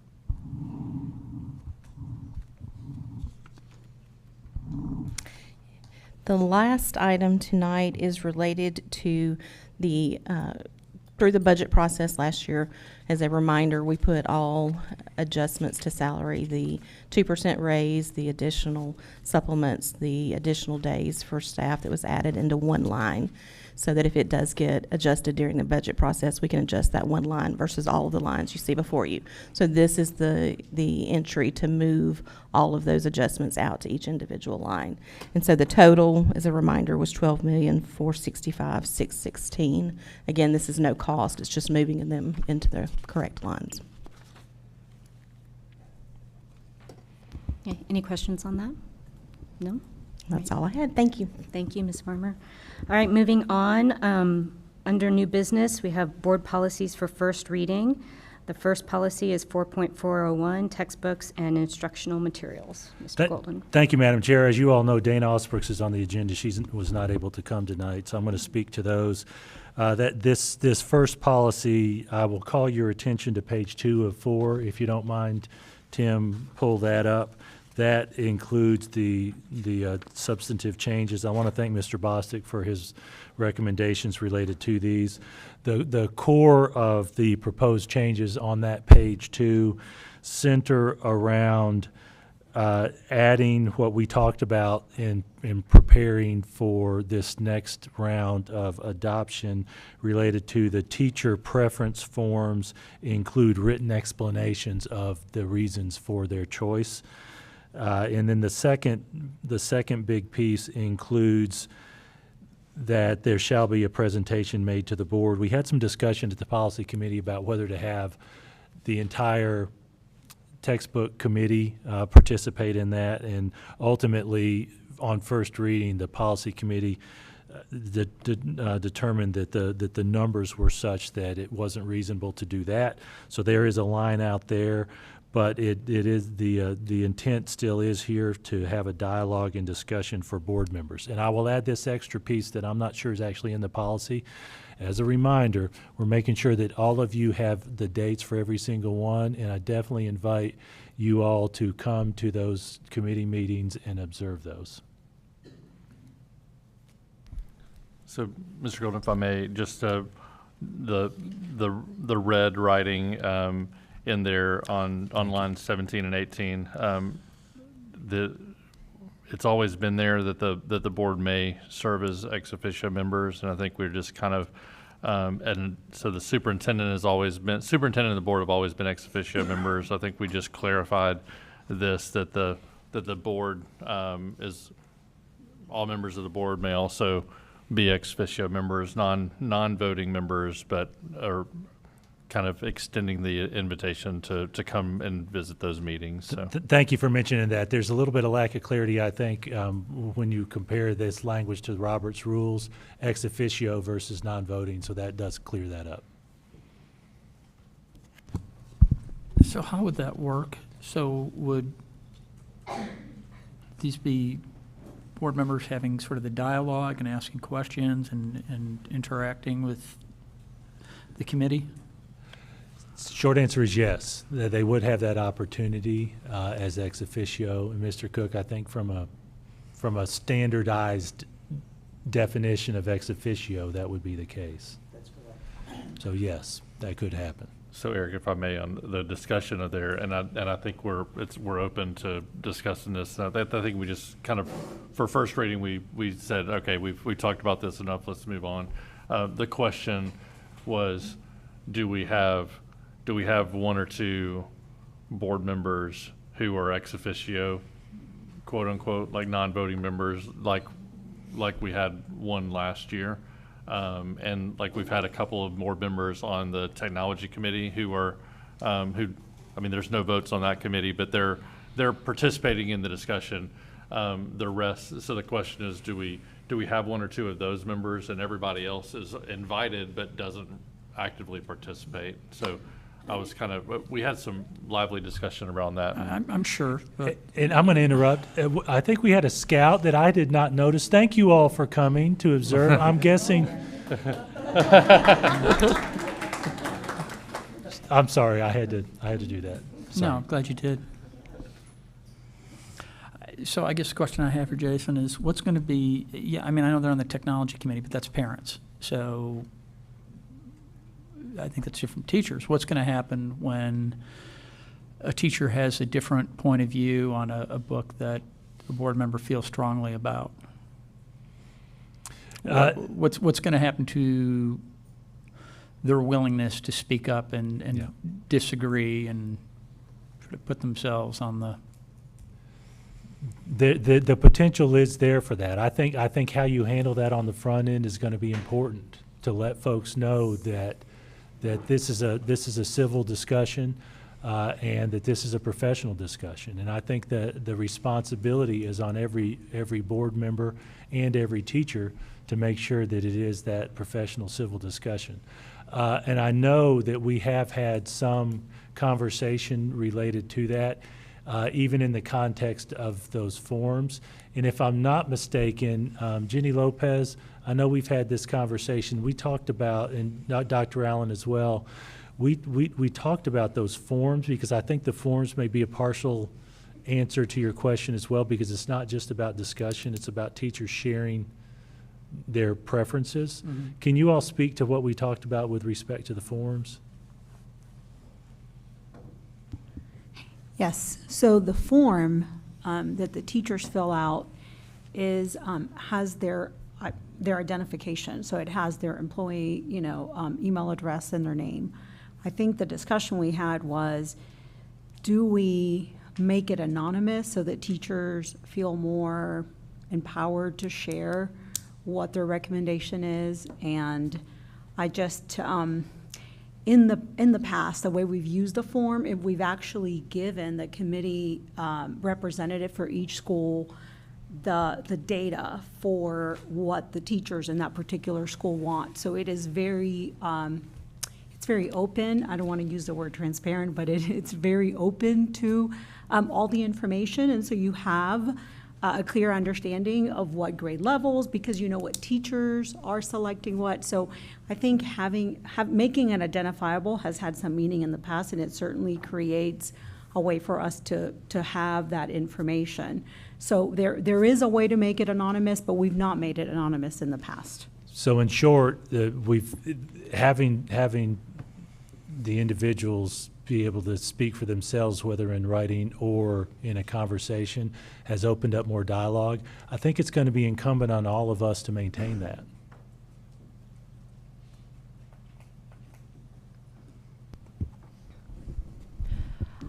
Is there a consideration to add that the board members would take the oath, like the textbook committee members would take? Should we be included in that? There's no requirement for that based on the state structure. Mm-hmm. We have not had a detailed conversation related to that. Ultimately, you all as board members have taken an oath already. And so I don't know that there's a need, but certainly that can be discussed at the second reading. I would like for that to be discussed. I just feel like it confirms our commitment, and it's a sign of our participation in the shared work, and it is different than our board member oath. So I think that should be considered. Yeah.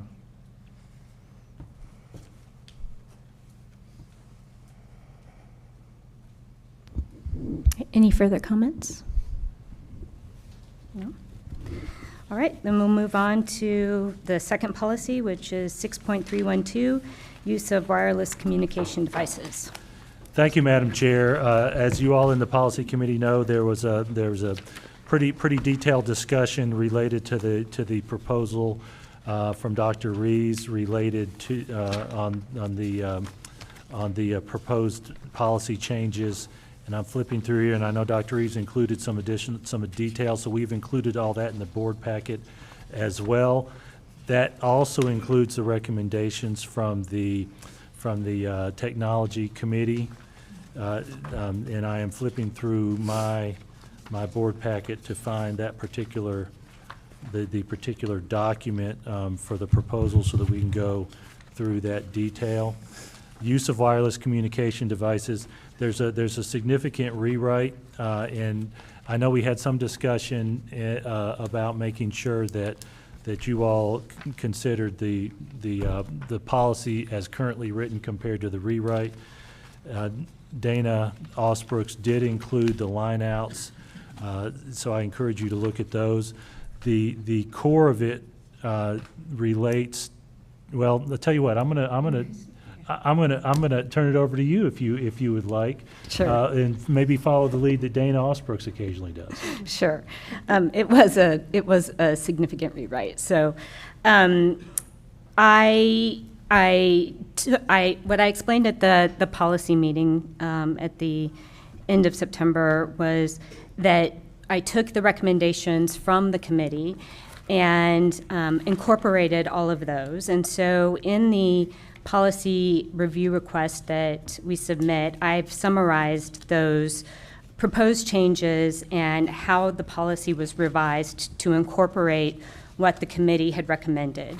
And so the biggest things that we heard from the committee, and Ms. Oyer, feel free to jump in if I get anything wrong, but they wanted clarity around what silenced and that silence means off the body, that they wanted to know about watches. Watches were still a concern, and so they wanted to see some firmer language around smartwatches. They wanted to include consequences, and the committees at each elementary, middle, and high school levels outlined what those consequences should be, so I incorporated those as well. They wanted, at the middle school, there are certain exceptions that are provided by state law, and so they wanted us to more clearly define what educational purposes would be acceptable for teachers to allow a mobile device to be used during instruction time. For high school, they recommended that we still keep the lunch policy in place. So currently the policy is written to allow phone use at lunch. I wrote the policy as a complete bell-to-bell policy, so complete away for the day. I've been a strong advocate for that from the start. I've been pretty consistent about that, and I think all the data supports doing that. So that was the rewrite. I think that highlights the main things. It included clearer defining of what the exception uses were. So not just what defining educational purpose look like, but also the other exceptions that are specified by the state law.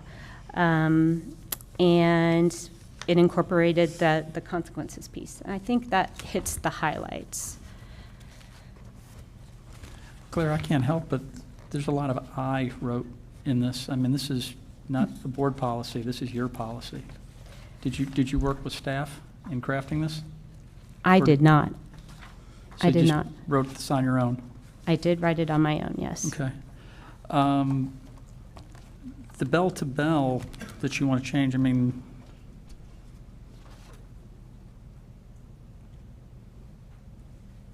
last time we were here, we were told it was unanimous among the committee and unanimous among all the principals that they did not want that change mid-year. Correct.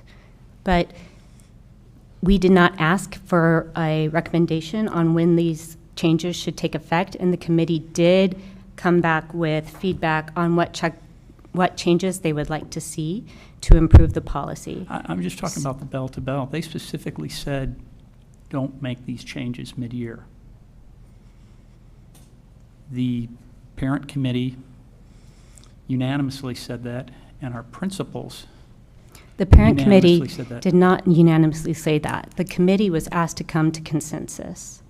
And there are parents on that committee who still would like to see bell-to-bell.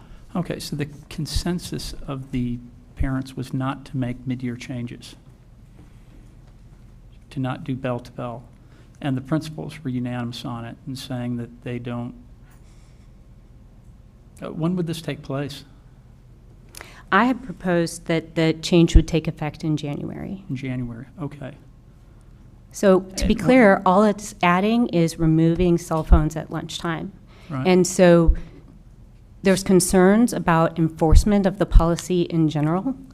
And it stands to reason that having a clear-cut away for the day policy for the entire school day is it's going to be much easier for teachers and staff to enforce Our than having a principals gray disagree. area. You say it's much easier for them. Our principals disagree with you on that. I think the principals are probably concerned about I don't want to project what they're concerned. They've told us that they disagree. I mean, can we agree on that the principals have unanimously said, don't do this? The principal on the committee said that they would prefer to keep lunch the way it is right now, yes. Dr. Webb, do we have any principals in high school that have said that they want to make changes mid-year? Thank you for the question. The two principals that are the secondary reps that serve on the screen time committee asked the principals that specific question. All high school principals who responded said no. They do not want to see a mid-year change that would make it more restrictive, which would exclude use from lunch. So all of them have said that? All, yes. Okay, so this is saying that you know better than all of our high school principals.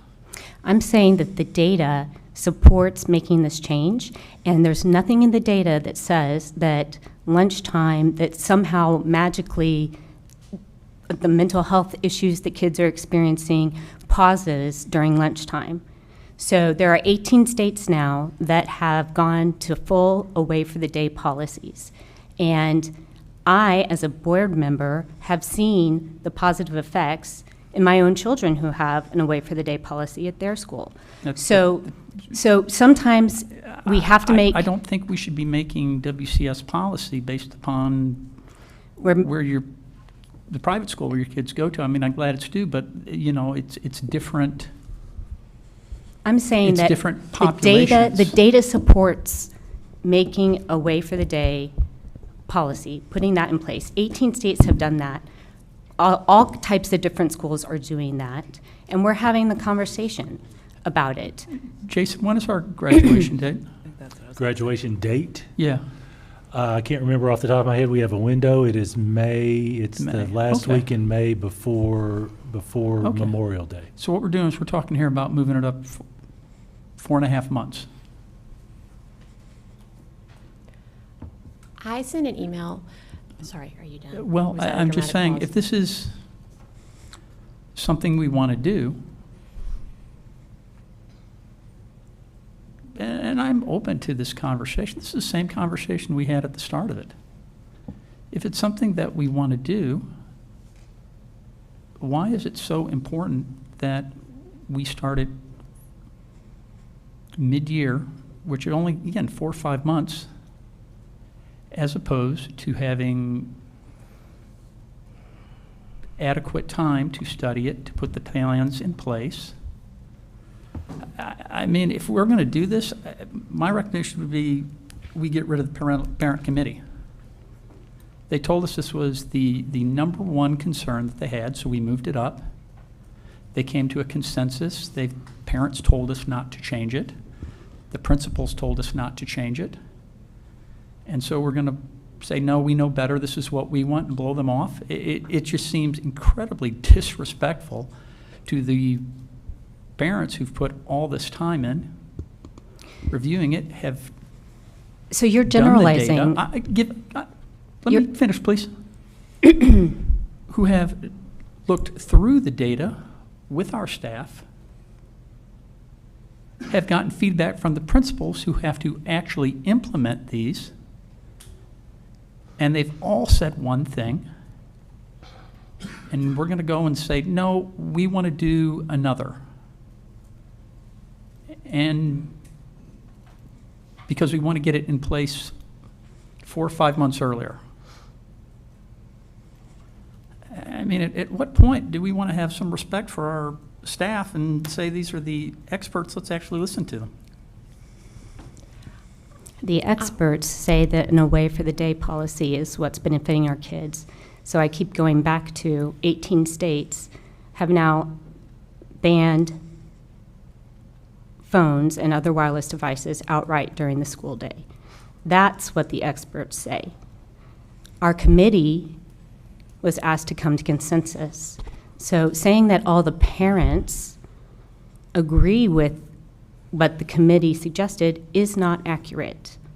There are parents from the committee that still agree with an away for the day ban. So the point of bringing this forward is to take the vast majority of the committee's recommendations And they were put into this policy. I have been very clear from the start that I strongly feel a way for the day is what's going to benefit our students best. There are currently school districts in Tennessee that have had a true away for the day policy in advance of the state law being passed, one of them being Warren County, and that superintendent said in the first year there were 700 fewer disciplinary referrals. So I understand that change is hard, but board members can have disagreements with what the committee recommends. We don't have to blanket accept what the committee recommends. So I am voicing my opinion. I submitted the policy. We're now discussing it. You clearly disagree. And if that's where the vote comes out, that we're not going to make a change this year, fine. But I feel strongly that we should, because it's in the best interest of our students. You think it's in the best interest of our students? Again, the consensus of the policy says otherwise, and all of our principals say Now, otherwise. the evidence is strong enough that 18 states have banned cell phone devices in our schools, in their schools. If I may.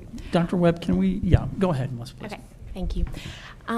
I wanted to follow up to the email that I sent. I am also in favor of away for the day, but on a different timeline. I would really like for us to start this next school year. I feel like we have two major hurdles to starting it in January. Number one, I do not think that our teachers need to be the enforcers of that. I think that we need to investigate other ways, whether it is a pouch system or something like that, so that our teachers are not enforcing it. The way that our lunches are set up, that is just not a practical approach to enforce that. Number two, I have some policies at other schools, and I don't think we're comparing apples to apples when you have schools that let their students from their school email their parents. You're talking about an accessibility issue. I definitely do not want our students on their social media at all. But most private schools and some public schools allow their students to email from their school email to their parents, with colleges, for their jobs, for dual enrollment. That is not the case in Williamson County schools. So we're talking about an accessibility issue also that I feel like with time we could work through. So when I look at the policies for Harpeth Hall, Curry Ingram, and Christ Presbyterian Academy, all three of those private schools, amongst others, allow their students to email their parents. So that is not apples to apples when you're talking about different policies. Okay, so I just really would like for us, I agree with making the small changes that the committee suggested. I do want to draw your attention to at the bottom of the document, it says that the committee recommended no changes this school year. But I would like to see us encourage the staff to figure out those two hurdles, which there might be other hurdles that y'all can see, because I would like for us to get to bell, but my main concern is the instructional time. And like Dr. Webb said, if we cannot enforce, which we cannot enforce during lunch, the way things are set up right now, I'm afraid that lack of enforcement is going to creep into our instructional time. And I feel like so far it is going really well. We're hearing great things. I have a high schooler, that phone use, those hours are way down, and I'm sure you can hear that from other people. Overall, it is really positive. So I'm just asking for a different timeline on this. I want to get to the same place, I just want a different timeline. And what if they could get it done by January? Let's ask. Yeah, question. because think about this. If we pass this, the earliest it's going to go into effect is November 17th. That's 1 week to give them. Then you have Thanksgiving. Then you have 2 weeks of instruction in December, and then a week of testing, and then everybody's out. So you've got 5 weeks to try to implement.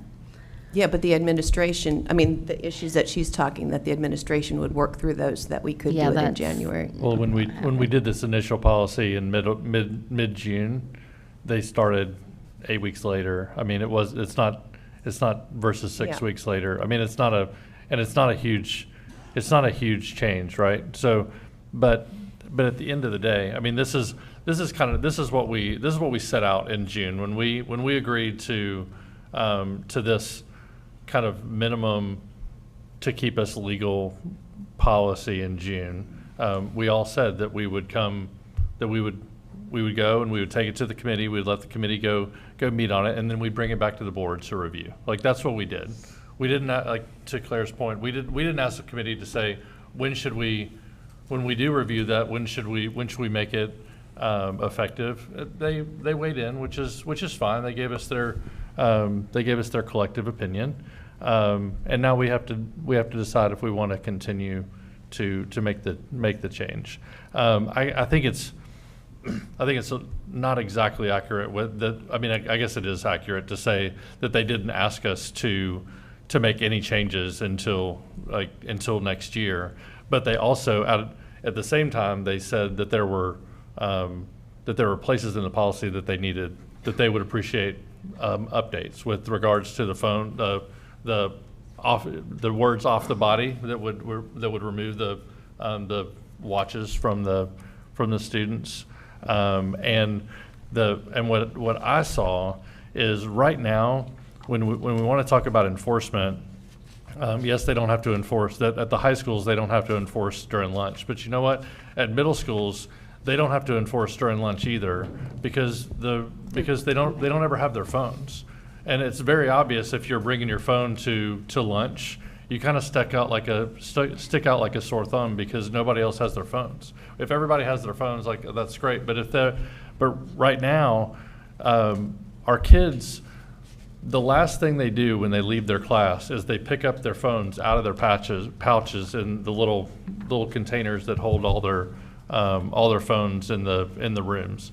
So the last thing they do is they go pick up their phone, and then they walk with it to class, and then they put it in the next class. This is what our high schoolers do primarily, and so what happens? So yeah, I've seen my kids' screen time go way down during class periods, and I see it go up like for about 5 minutes an hour, which is transition time, right? So they're not supposed to use their phones during transition, but that's the one place if we're talking about enforcement. I know anecdotally, well, our kids, they're not using their phones as much during transition time. Well, maybe that's true. That's very anecdotal. I have some anecdotal evidence to say otherwise, or actually hard data to say otherwise, at least on a limited basis. But the problem, what's happening is we're not enforcing it during transition time. So we either need to say that they can use phones during transition time, or we need to eliminate phones altogether for the bell to bell. Because right now we're not asking our teachers. We're giving up. We're saying we're not going to enforce during transition time. We're gonna tell the students that if we see them with their phones, we're going to say put them away, but we're not treating that as a violation. We're just making a suggestion. And so I think that's the biggest inconsistency right now in the policy, those couple of things. And I think, so we need to change it, I believe, now, because there's no reason to have it in place for the whole school year. With the watches that are still iffy. Some schools are doing it different. It's not consistent because our messaging isn't consistent. And then I think it would be much easier for everyone and beneficial to everyone if they just didn't have them for the day. Now, that being said, I think it is important to, like what I heard from the committee, and I guess if we had to do over again, I would ask the committee to answer a different set of questions than they actually answered. But because what I heard from them was all of the reasons why the kids needed to use their phone. And you articulated it really well. So what you said was something, and you were on the committee too. And we never got to this part, but you said, I don't want the kids on social media at all. I was like, but what I do want is for them, like the problem to be solved is for them to have access to communicate during school. Like how do I communicate? Because that's what overwhelmingly that's what the committee said. Fair? Like they did say that was an issue. Yes, a Okay. point for the high school, on the high Yeah. school committee is that we are preparing them, right, for their next steps after Williamson County Schools. And all of these students are going to go on to programs where they're managing, whether it's classes or jobs and bosses and all sorts of things. So learning to manage that communication is important. And so, but right now, our tools do not let them do that. They are using their phones for that. Because if they're on dual enrollment, if they have a job after school, any kind of standardized testing, mostly they're doing on their phone. All of those things are on their phone. If they're communicating with their parent because track practice is the second, you know, whatever, anything changes, they're doing that on their phone because they cannot do that through their school email. Versus other schools that are bell to bell, in most cases, they are communicating on a school email. So they are still having that content, that communication. It's about accessibility. So I guess they had, so the problem statement was, okay, let's just say that the committee ultimately wanted bell to bell too, but the problem statement was, well, okay, that's fair, but they actually said that hey, do you want me to quote you, Eric? Can I speak? Please. All right, thank you. So what they actually said was they wanted to find a solution to kids not having access to communicate with the outside world during the school day. What they gave us so I think we can all agree that that's a problem statement that needs to be solved before we can go to bell. Okay, so we can take that. They come up with a solution that just happens to be the policy that we put together. That was the minimum policy that we put together in one meeting and one reading, and somehow, and the reason that they like it is because it's what we have. Like, it's so easy to just say, well, what we have, it's not bad. It works okay. It works better than the old thing did. But that's what. So they gave us they gave us the problem, and they came up with a potential solution. I think what we're tasked to do is, are there other ways to solve that problem? To Melissa's point, if we could find a way for them to communicate with the outside world that didn't involve the cell phone, that gives them the opportunity to do all kinds of stuff on the phone that we think is not beneficial to the school day, then I think we could, let's figure that out. I don't know if we can do that between now and, November 17th, but, I'm open to looking at it, so. Well, an effort to kind of learn more about this, I decided to go visit Franklin High during lunchtime and this week, and I got to meet Dolly, the little therapy dog. Yeah, she's beautiful, and but it was really interesting going in. I've seen adults at lunches and everybody at the table on their phone. But it was really, I was really pleased. I looked around and I went for both lunch periods, and they have more of an open lunch, so you can go get your lunch, and then you just pick a little spot and sit around. And I would say maybe 10% were on their phones, but most everybody had their phone away, were engaging with each other. And so, and I agree, I think one solution, I'm hesitant to do this mid-year, but I think some solutions that we're going to have in place is, can we get an email from the parent to the student? Can we get that in place? I need that. And one of the things we talked about in the policy meeting would be having kind of a cell phone zone where if they need to get on their cell phone, they go to a certain area, maybe the front office or the hall in the front area. I think every principal really needs to have autonomy over that and where that cell phone zone might be. And there was one other thing I was going to say, and I lost my train of thought. Sorry. But I think the intention of this is good, but I think we're going to have, I know what it was, the implementation. I feel like the implementation of this current policy, we still have kids, I did see a lot of kids with headphones on. I'm like, I guess it was lunchtime, but we're not fully implementing the one we have. And I want to see a better carry out of what we have now. I like the idea of bell to bell one day, but we've got to have those solutions in place of like, we need the parents to be able to email their kids. There's a lot of solutions we've got to solve before I can get behind it. But I agree that the data is pointing us in this direction. But, you know, I don't know what other districts. I know Warren County does. Warren County is one high school. It's one middle school. It's a very small. We have 14,400 high school students, and then you count in the parents. I mean, that's a city. So this is a big deal. And, you know, I talked to Dr. Pantel about implementing this, and, you know, it will be a lot on the staff because the volunteer, you know, if a parent calls and wants to get information to their child, it can't be done through a volunteer.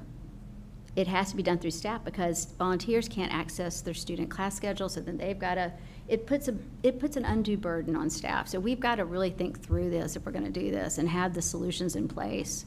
I think a temporary solution would be having a cell phone zone where the kids go to use their phones, and then they go back and have the interactions with each other. So I think the most heartbreaking conversation I ever had was with the principal. This was several years ago. And she was telling me about one of her students who was just this brilliant child, you know, who she was really encouraging her to take more AP classes. Said, you know, you're so bright, you've got such a great future.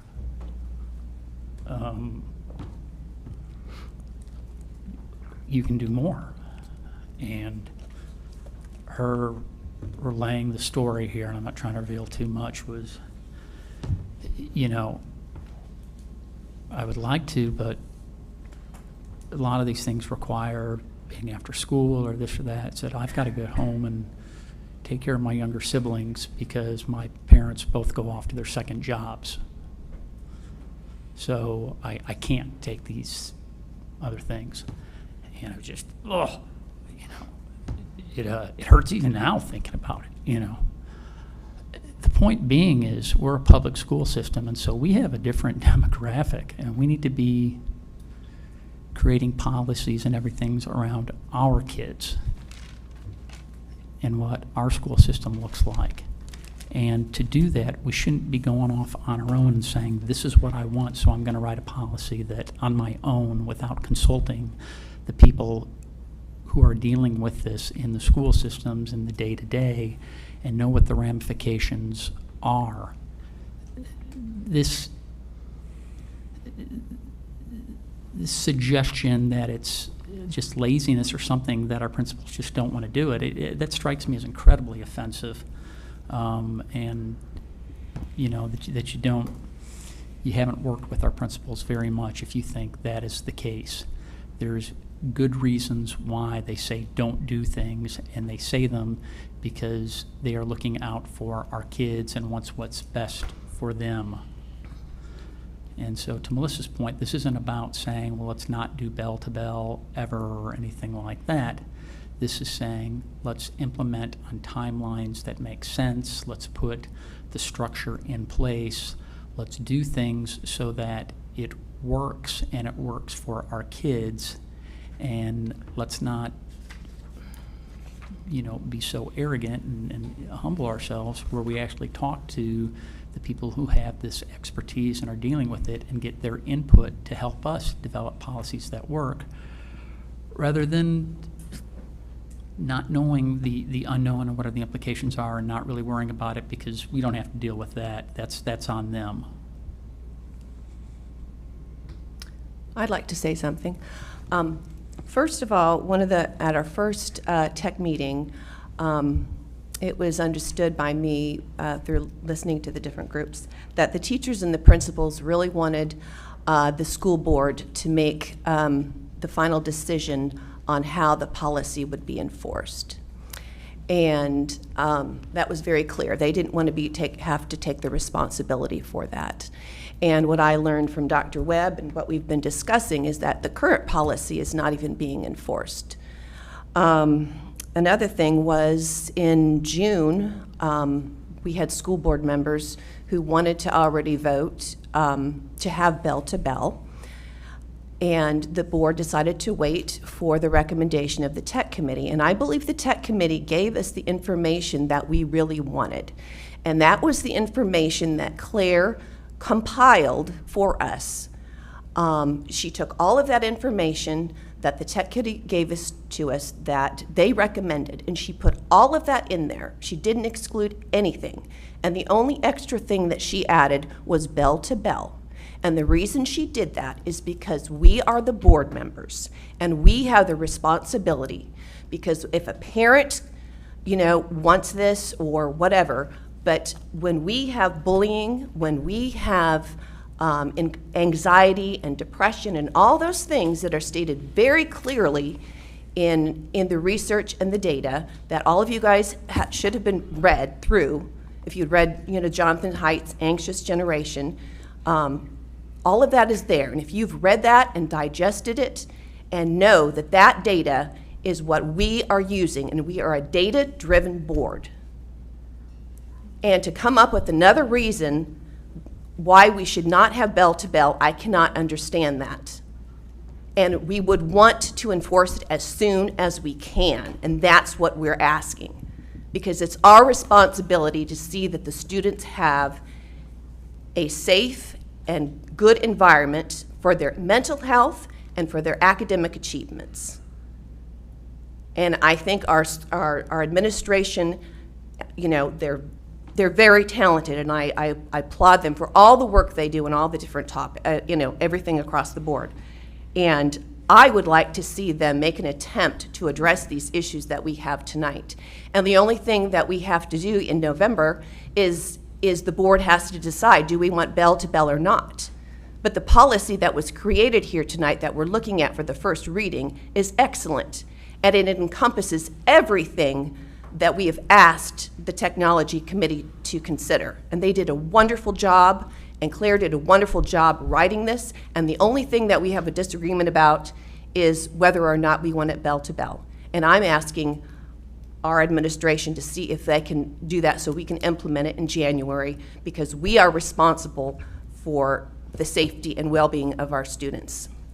And that's emotional, and that's academic, and we have all that research, and there's no reason why we shouldn't do it. I'd like to address Mr. Welch. I take exception with it being characterized for a board member to write a policy as arrogance. As board members, we're charged with writing policy, and we can do that on our own. We've had numerous examples of that. Mr. Bostic made the changes in the policy that we just discussed without consulting our general counsel. So that is well within our right. And to Ms. Himma's point, I did take the committee recommendations and incorporated them. I happen to disagree with the committee on whether or not lunch should be included. And everybody who is, we're wringing our hands over enforcement, it's quite simple. Leave your phone in your car or leave it in your backpack and done. And if a teacher or somebody sees it out, they have to enforce it right now anyway. There's enforcement, right? Because there's transition periods. There's, the committee asked for us to specify off the body and store it away. The policy doesn't do that right now, so enforcement's actually harder. So for away for the day, it streamlines it, and enforcement is as simple as, I don't want to see the phone at all at any point during the school day, and if I do, here's your first consequence. And if I see it again, this is the next consequence. And behavior changes. Where in this conversation are we acknowledging that behavior does change? Yes, parents do need to sometimes contact a child during the school day, but all the other examples of employers trying to contact a student about a change in schedule, kids should be in school and focused on school during the school day, not worried about their jobs, and employers should modify their behavior and not try to contact kids during the school day. That's their number one job, right? We are training, we're educating students. they're gonna learn how to navigate. And in fact, that's one of my arguments is that if kids have to plan in advance and know that, oh, I have this practice today and mom and dad can't rescue me and bring me my jersey, or I forgot my lunch or whatever, they're gonna change their behavior. That's part of developing those executive functioning skills. So I don't see why it has to be a Herculean thing. To me, it's a very simple, the phone's gonna be away from bell to bell, and if you see it out, you get this consequence, and it's as simple as that. It's actually harder to enforce the way we have it right now. To say I have the right to show up to board meetings in a chicken costume if I want to, doesn't mean it's a good idea. And we can spin all of this we want, but the bottom line is, and say there's lots of examples. There's never been an example of a board member who has completely rewritten an entire policy without any input from staff, without asking for their recommendations, or asking the input from the people who have to actually put the policies that we write into action, and then to go against the recommendation of everyone, every principal, the consensus of the committee. So no, that's never been done before. This is a first. You're mischaracterizing it. I took all the recommendations from the committee. Everything I said is factual. This is a first. Madam Chair. No, it's not. I go to the Tennessee School Board Association, and I've asked them, this is good information for the school board. If you ever want to write a policy, you can go to the Tennessee School Board Association, and Mr. Torres, he will help you write something up, and then you can just present it to Dana Osbrooks. And I sent it to It's a first Dana. for this Board of Education, at least in the 16 years I've been here. No, I've done that. I've presented to Dana stuff, and then we've talked about it. And You I presented There's to no Dana and talked- reason why a school board member cannot write their own school board policy. And I've done it too, Eric. We're getting circular. I'm going to. But I mean, that's very insulting to think. It is insulting. I submitted the form, I submitted it to Dana. In advance of the policy meeting, I submitted it to Ben Torres. I got feedback. So, Madam Chair, if I may, I want to remind the board of our policy process to speak to this. We have 6 opportunities to, I said 6 with holding up 4 fingers.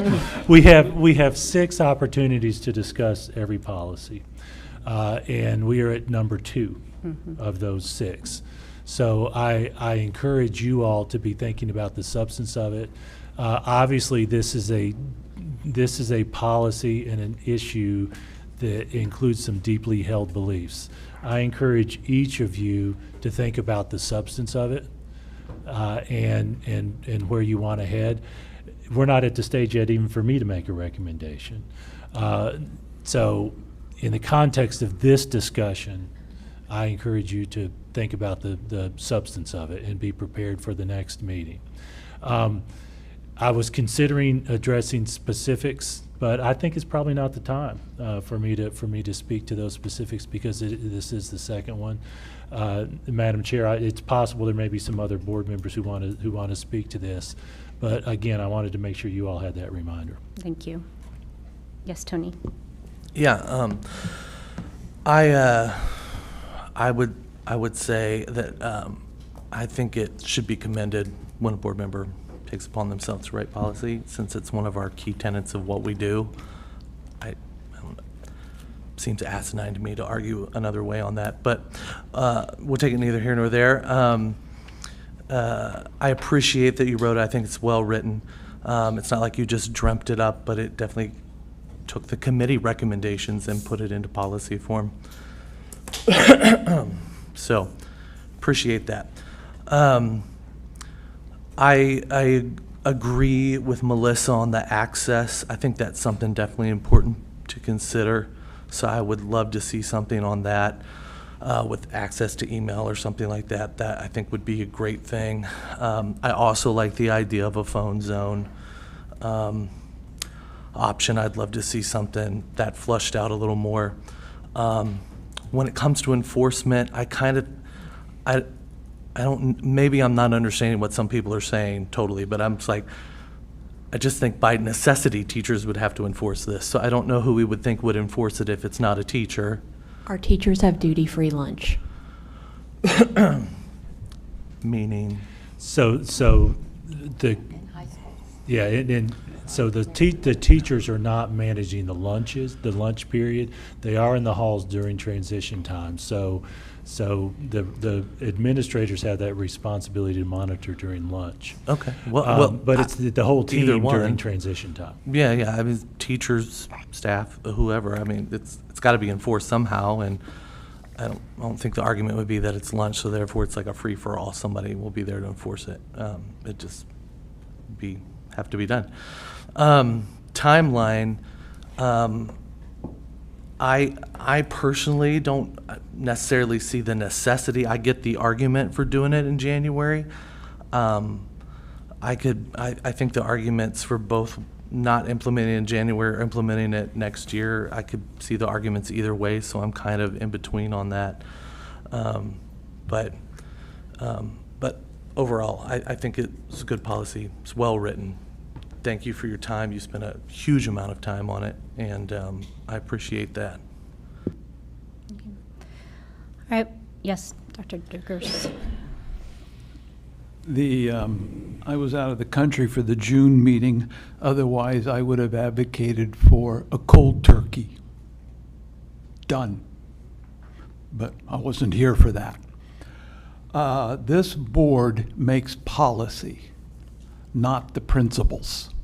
This board has the legal responsibility and bears the consequences.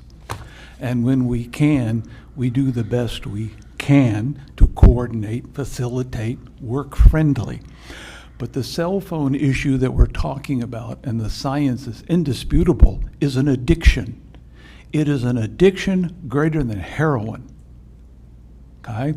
So I support anything that cuts addiction. So I would go with a bell to bell. The question I do have is the emergency. That is really fluffy. That's the number one exemption is in an emergency. Who decides what the emergency is? Is it the student who, as somebody said, forgot their lunch? Is it a shooting? And we don't want them to use their cell phones during any kind of mass emergency like that. So who determines the emergency? And then the admin up front, when we talk about enforcement, it seems easy to me. All the phones are turned off and put away, period. Unless you have an IEP or some medical exemption or an emergency, and that gets resolved. If we're going to let the students determine what an emergency is for them, that's going to flood your front office. Your admin folks can't take care of that unless we say an emergency as determined by faculty, staff, or administrator, not the students. So I'm not sure what they meant when they wrote that in that policy. Who's going to be it? I know the teachers, they want to teach. They don't want to be cell phone police. So everybody turns off their cell phone. Everybody puts them away. What is there to, I mean, that's easy. Somebody gets out a cell phone, you grab them and say, hey, you know, as trying to figure out who's doing what. And other studies have said that having the cell phones, some using the cell phones during the lunch hour, is still cognitive impairment. So even the 25 minutes for their lunch break, doing whatever it is they're doing on the cell phone, is just as bad as letting them use the cell phone anyway. And I have studies from 4 different countries on that. So, yeah, 7 hours, no cell phone, unless you're bleeding. Thank you, Ms. Wyatt. That's all. Dr. Webb, can you speak to what lunches look like in our middle schools and in our high schools, and how you feel about enforcement so far? Yes, thank you for the question. So in our middle schools, it's a more structured seating environment in our middle school lunches. And to the point that Mr. Bostic asked earlier, we do have some staff that rotate in with administration, and they have supervision duties during lunch, but they also get their own duty-free lunch. So the students, their phones are away in the morning, they don't have access to them, and it's a structured environment. at the high school level. And I think Ms. Clemens, she described it very well. Students are able to go get their lunch, and then they have the freedom. They don't have to sit in the school cafeteria. There are designated areas that are pretty widespread, and supervision is more loose. So versus me in a classroom where I have 25 students and I'm directly supervising those 25 students for that entire period, in a lunch supervision, it's more loose, right? I'm in charge of an area, and then students are moving and fluctuating in that area, so the supervision is more loose. My observation has been the same as Mrs. Clemens. As I'm in and out of buildings during passing periods, I rarely see a phone. When I'm talking to educators about the enforcement during class change, I just wanted to speak to what Ms. Hibno was saying. So we started the school year with our policy, and we said to our educators and to our administrators, listen, we're not yanking phones out of kids' hands. They're just learning about this. We're educating them. We're going to correct them. And we're going to see how the first quarter goes, collect feedback, work with the screen time committee, and then get some consistency in enforcement. What we heard from our administrators after the first quarter was students are compliant. When I see a student who's out of compliance as a teacher or an administrator in the hallway and I ask them to put their phone away, they put it away. Now let's talk about what that supervision looks like. If I'm Mr. Galbraith sitting in front of me, if I see Mr. Galbraith pass by me in the hallway and I say, Jay, put your phone away, sir. Oh, yes, ma'am. He puts it away. I don't follow Jay down the hallway. I'm supervising my doorway, my classroom. I've corrected Jay, he's polite to me, and he moves on. I don't have necessarily a way of knowing what happens with Jay when he gets around the corner. Is that teacher standing by her door looking in the hallway? Or is she turned and she's looking inside of her classroom because she's speaking to a student, right? He could walk past her and pull a phone back out, of course. But what our educators are sharing is those interactions are respectful, students are compliant, and from their vantage point, it isn't repeated as soon as they step away and I can see Jay down the hall pull his phone back out, right? Students are compliant. Part of the feedback has been from administrators is that they think part of that compliance in the classroom has been really great. In fact, the conversation with the kids has been, we understand why we have to put our phone in that pocket and why we shouldn't have them during that instructional time.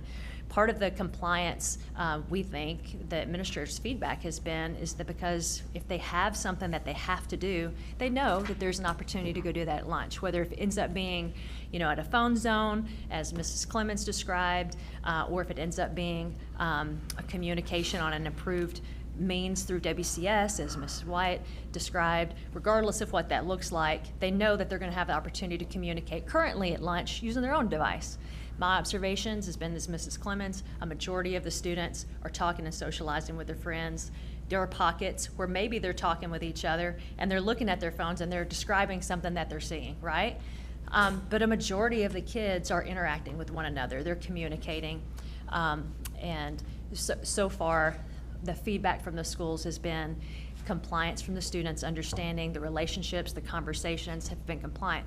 I don't want to mislead you into thinking that we're not following our board policy. We're following this board policy. We're implementing our current board policy. What's different is that we haven't said in board policy, which Ms. White gave a beautiful description from being on that committee of what the requests of the committee members were, which I've heard from principals and teachers too. Let's get to the point where we're all consistent in what we're doing when we pass Jay in the hall and he has a phone. Right now, that's our method that we're taking. I'm warning Jay unless I see him a second time, and then we're moving forward and calling his parent or taking the phone, those kind of pieces down the street. So I want to share that that's currently we are enforcing the policy, but the consistency between school and between what happens from when I see Jay the first time and then someone else sees him the second time down the hallway. There's an inconsistency of that, and in all fairness to our school administrators and to our teachers, we told them to do that. We told them, have conversations, let's teach, let's spend the first semester teaching our students the policy, the understanding, the reasoning behind it, let's communicate with our parents. We heard from parents that, wait a minute, what's the new policy? I wasn't paying attention, it was summer. And so our administrators and our teachers are doing exactly what we asked them to do, and the report back is, wow, that's gone a whole lot better than we anticipated, and kudos to our outstanding families and students for the way that they've responded thus far. But to all those pieces, again, I'm not on the committee. I've heard from our administrators the same thing that Mrs. White has communicated. I know that there are people who are here that are on that committee that can speak more firsthand. But in all fairness, the question asked to our administrators, our high school principals specifically, as the two reps prepared for their committee work, is do you want to see a substantial restriction this academic year? That was a super specific question that they were arming themselves with to go back to the committee, and that answer was no. Not a more restrictive policy this academic year.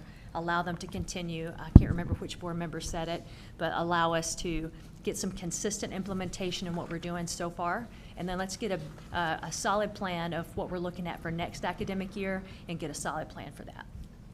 Thank you. Yes, ma'am. Okay. Oh, sorry, go ahead. Yeah, I have an observation that I made after the technology committee this last time.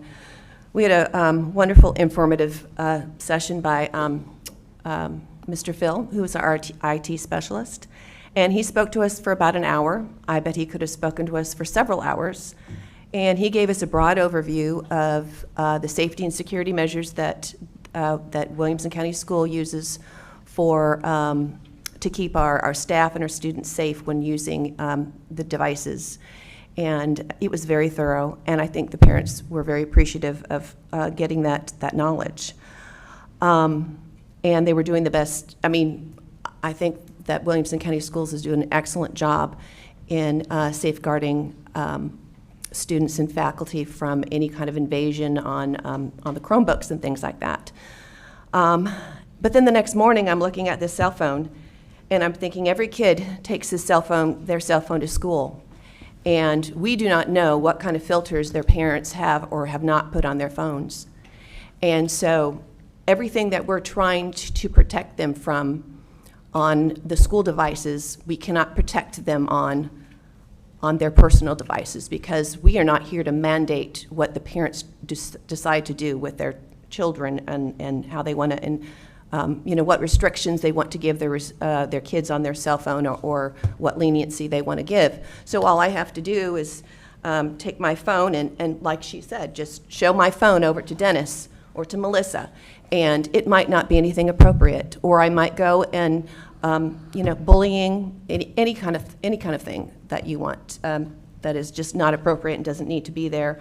And again, just there's the other reasons, the scientific data, but I just saw the discrepancy in that, and that's another reason why I just think it should be done as soon as possible, because we have an obligation to that, and I certainly think that the staff can has the capability to solve that answer.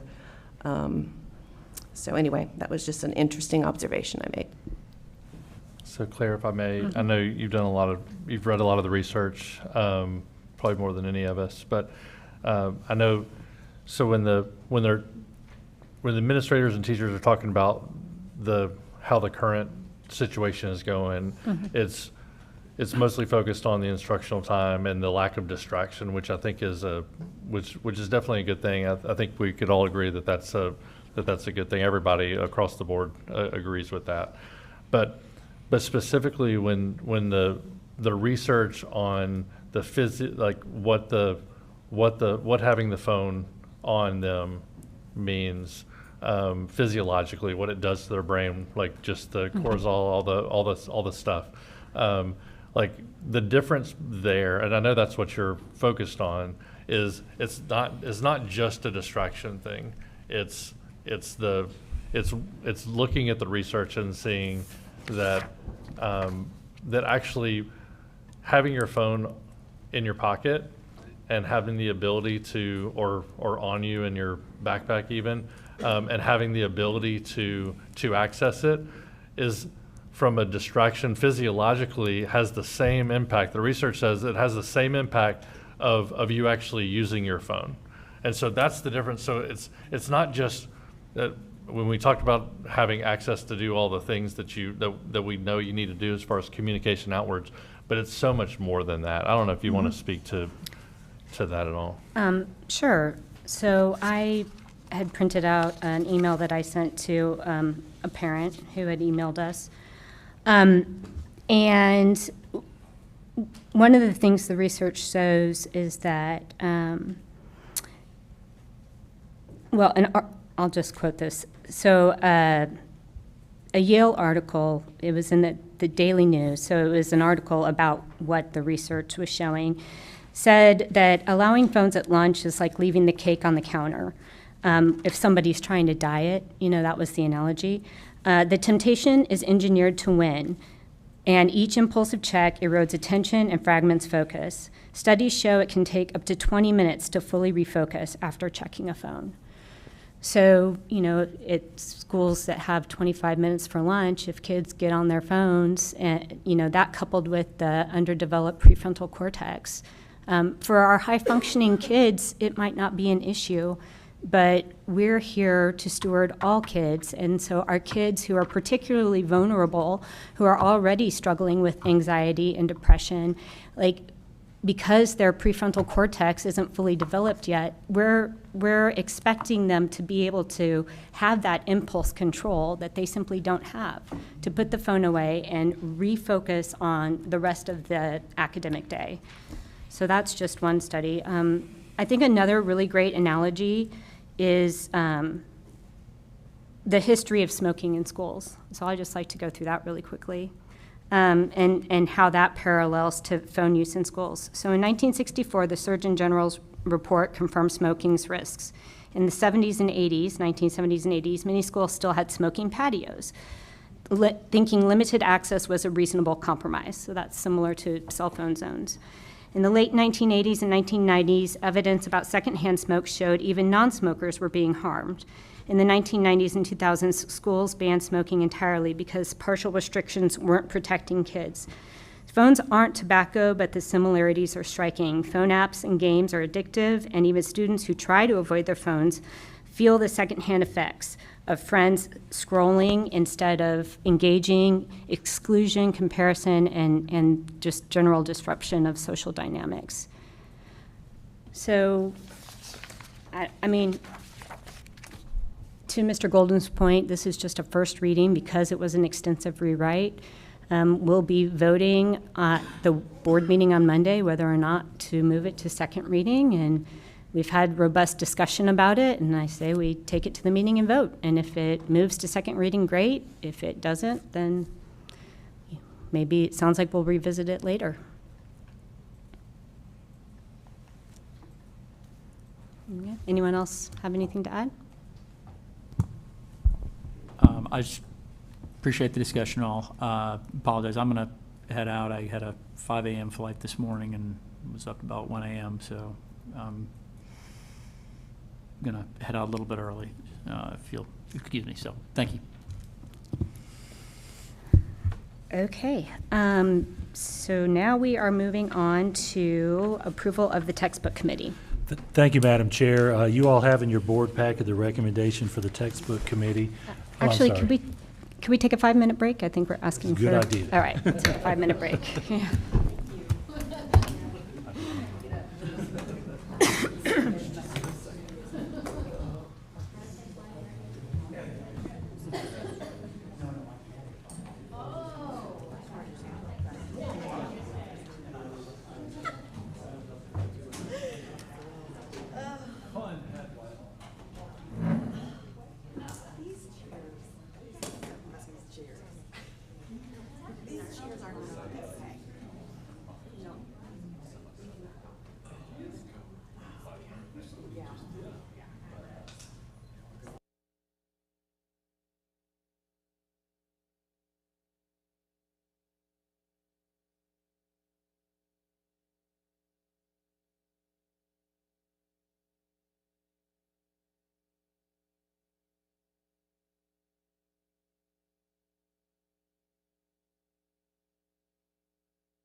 Mr. Galbraith?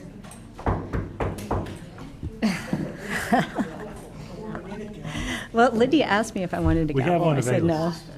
I'm here. Okay. All right, so we're moving on to the next item in new business, which is approval of the textbook committee. Thank you, Madam Chair.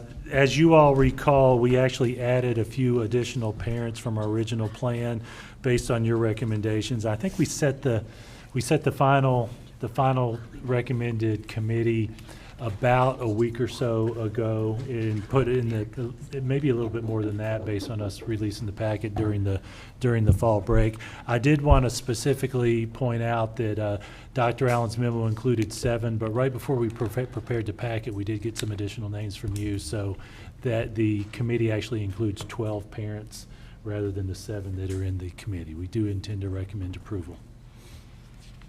Okay, anybody have any questions on that? Okay, the next item on the agenda is approval of the 25-26 superintendent and district goals. Thank you, Madam Chair. This is a follow-up also from last month, and thank you all for the detailed discussion we had at the previous work session. The document that you have before you includes 4 proposed goals with specific deliverables for each based on the conversation that we had at our September work session. Certainly open to any questions that you may have, but I do believe that it fairly accurately reflects the discussion we had. I did want to also point out another item, if not item, thought that I had related to these, and I think I may have put this in the memo. Yes, it is in that last sentence in that first paragraph. I do anticipate that some of these goals may become potentially ongoing goals. We may, on some of these, hit a point where we can give you some reports, but we may decide, let's take a next step as we go on. So, for example, maybe the simplest one will be if we have a recommendation from a professional group related to salary, we may not achieve all that in 1 year, and we need to take the next step. On a more complex level, if we're talking about opportunities for innovative instructional models, we may determine that there are a couple that we may want to pursue more aggressively in the coming year, et cetera. Any questions on or comments? Yes. So, we've talked about these goals, and I know at the September 15th meeting, we mentioned SMART goals. And then on September 24th, I sent an email because for me, these seem more like action item steps. And I talked about a book called Coherence. And then that led me to go back and just look at my notes. And in June, after we did your evaluation, you mentioned some topics that you wanted to focus on were like unique learning needs. You even said that tonight. Proactive engagement with parents, staff, stakeholders, and then the safety issue. And so, I'm a little concerned that we don't see any of those as goals, and that these are not SMART goals. I also just, but once I saw the agenda, I used ChatGPT to draft some goals. These are drafts. These are, this is just taking them and pass them around. Just taking what you said you wanted to focus on as a district, and then also having a goal about finances, because, obviously in an ideal world, we would love to have unlimited resources. However, we don't. And when I work with schools on even trying to create SMART goals, one of the demonstrations I do is if you hold a piece of paper up and your hand's going in all different directions, you can't push your hand through it. But if you focus and you have focus on things that you want to achieve and accomplish, then, we're going to be able to make more impact. So the first goal is just about strengthening coherence and data-informed decision-making, getting a unified district data dashboard so that we can actually monitor our progress toward achieving our goals, and particularly aligned to the strategic plan goals, because there's 3 strategic plan goals. I've asked for at least a one-pager on, like, can we have, like, what key initiatives are going toward commitment 1, commitment 2, and what data? Because I'll speak for myself. I struggle making informed decisions because data gets to me, or if it does get to me, it's late, or it's in all different directions. So just being able to create kind of a unified data dashboard. Obviously, we're an education institution, and you had already had the unique learning needs as one. So I would like to see a goal around student achievement and growth. This particular goal talks about 5% growth overall in reading and math and 7% among the underperforming subgroups. I'm not going to read it word for word. Goal 3, strengthen the family, staff, and community engagement. Having advisory groups at the schools, and then also doing a parent survey, because we do a great job surveying teachers. We do a survey with students. I asked if we did a parent survey. I know some schools might do it, but consistently we don't, and I think that's some invaluable data that we could even use in making decisions for going forward. And then again, the fiscal accountability, the fiscal stewardship and resource alignment. As a government organization, and I have 29 years of experience working in education in 3 different states, we don't have a bottom line, and so there's not really an onus to try to look at making things more efficient unless we happen to have a leader that chooses to do that. And so one of the things I'd like for us to do is, can we cut some costs somewhere? So again, we can get some more pay to our school-based staff and fund. I even think about the classroom fees, funding the classroom fees. But we're not going to find that money unless we can figure out how to streamline some processes. And I know I've mentioned twice, there's someone who's willing to come in and do an operation efficiency study. So that might be something to consider. So I'm just putting this out there. This might be too much to do by Monday. But even if we don't do it Monday, like, these are the types of goals that I would like to see us focusing on, like, into next school year. And again, supporting what you said is a priority for you all. Yeah. Unique learning needs, engaging the parents, and student safety. So that's all I got to share, and we can decide. Thank you for that, and thank you for working on these. And obviously, this is first glance. I will say those 3 focus points are focus points we start the year with our faculty. So, I think we need to consider the timing of it, and you mentioned that as well in your presentation.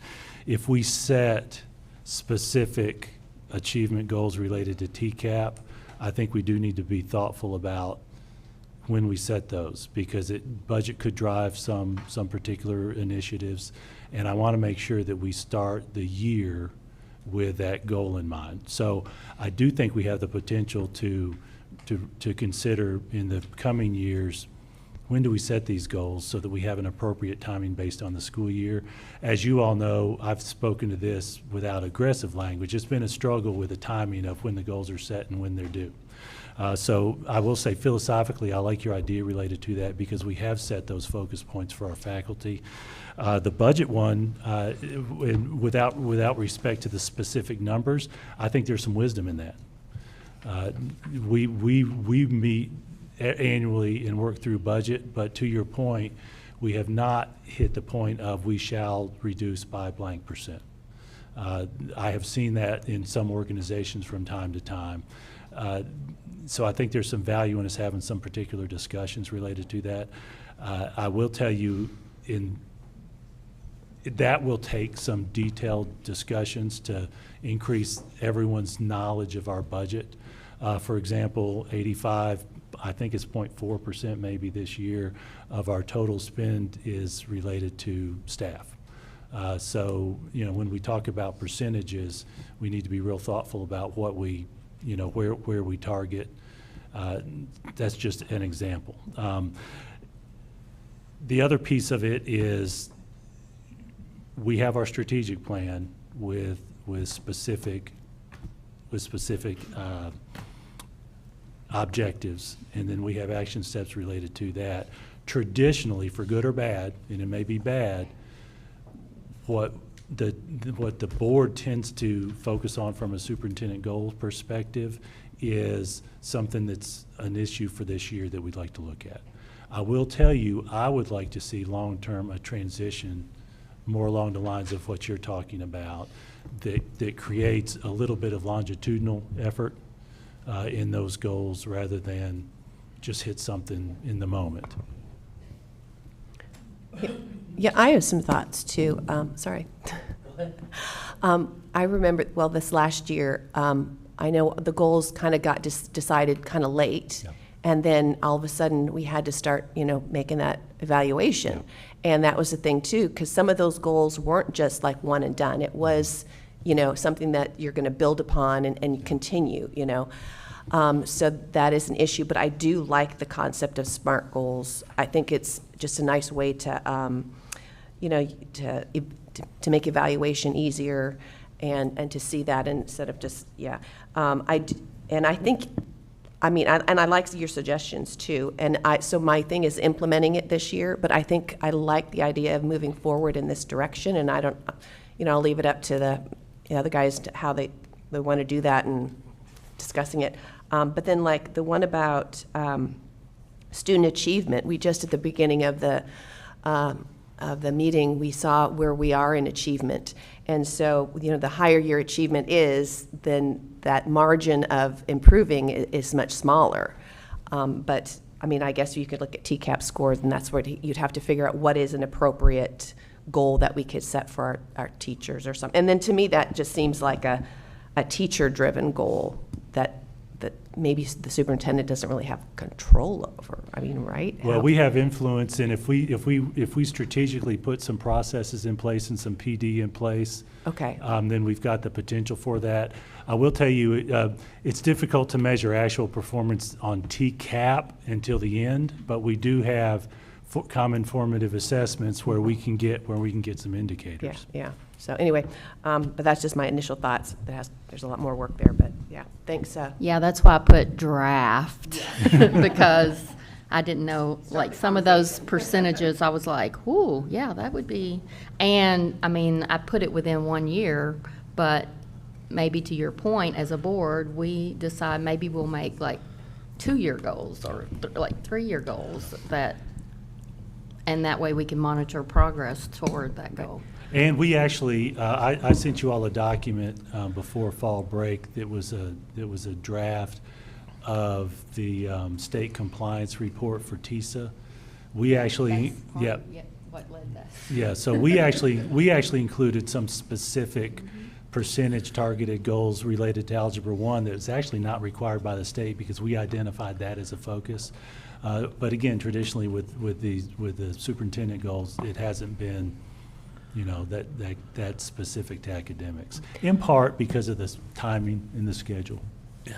And all, sorry, just real short. And also, wasn't the requirement that was set in policy when we had to start writing the evaluation and giving you the evaluation? It's actually in my contract. It's in your contract? Yes. So we'd have to change your contract? That's correct. And I'm open to that discussion. Okay. Because the annual goals, the annual goals I'm going to use the word tough, but that's probably not an excellent description. Now, the superintendent's eval is a combination of state requirements, and then we have built into my contract those annual goals, which is an addition to the state requirements. I wonder, I feel like this conversation that we're having is maybe one we should start having in June. Right? So, and I don't know, Jay, you've been around a while.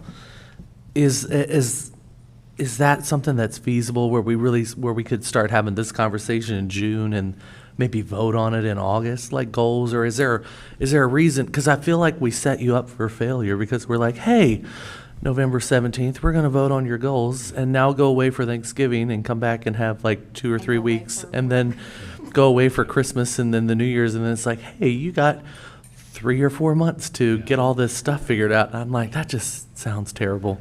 So it's I really- don't know. It's really more of a practical thing based on when the boards form and when we select a chair, and then we start doing. I mean, so it's just not aligned. I think having multi-year goals probably makes more sense that are aligned with the strategic plan. But to like our existing goal structure, to Jason's point, is more on things that are outside of the strategic plan, and are just focuses for this, like cell phones last year. Like just we wanted to focus on a technology use was one. It wasn't necessarily cell phones, but technology use. We said, hey, we want you to focus on this, and so it just takes a life of its own. I think if you merge these two things, these are probably multi-year things that can be tracked over time, and these are more like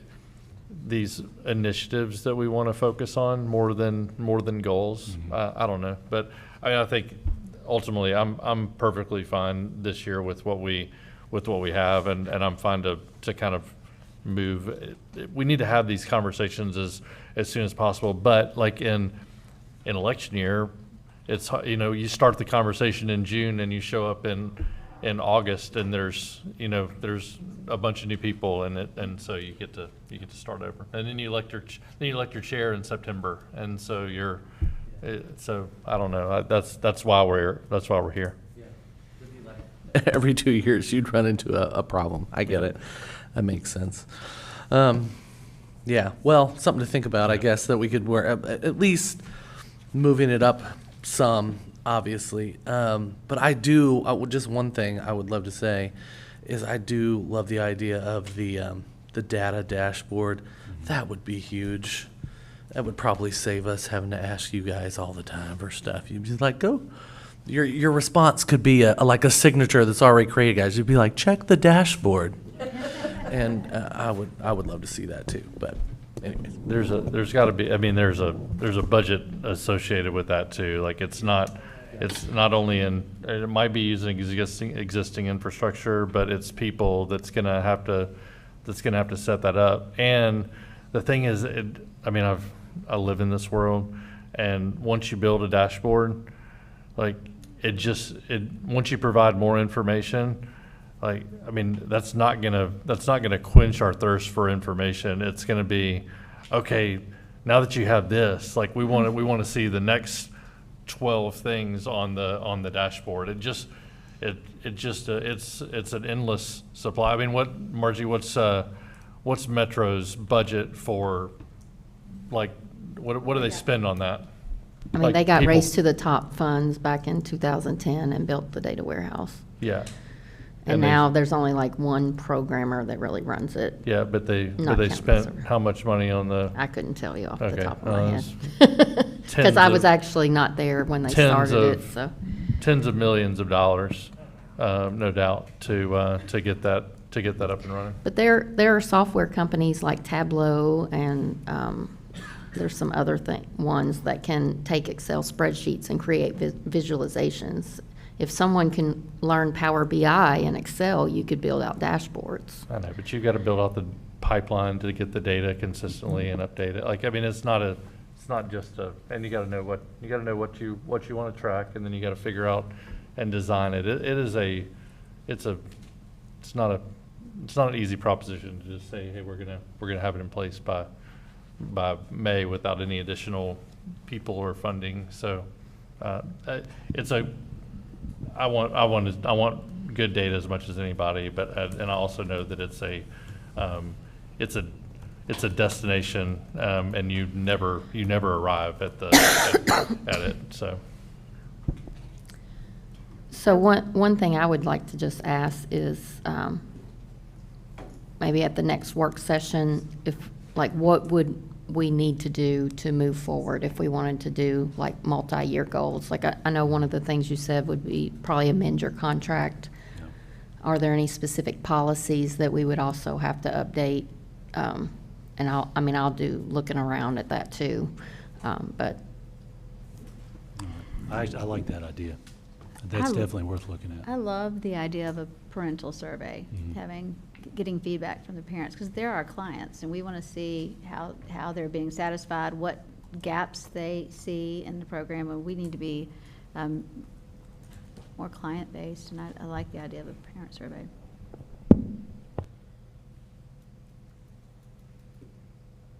Okay, any further comments?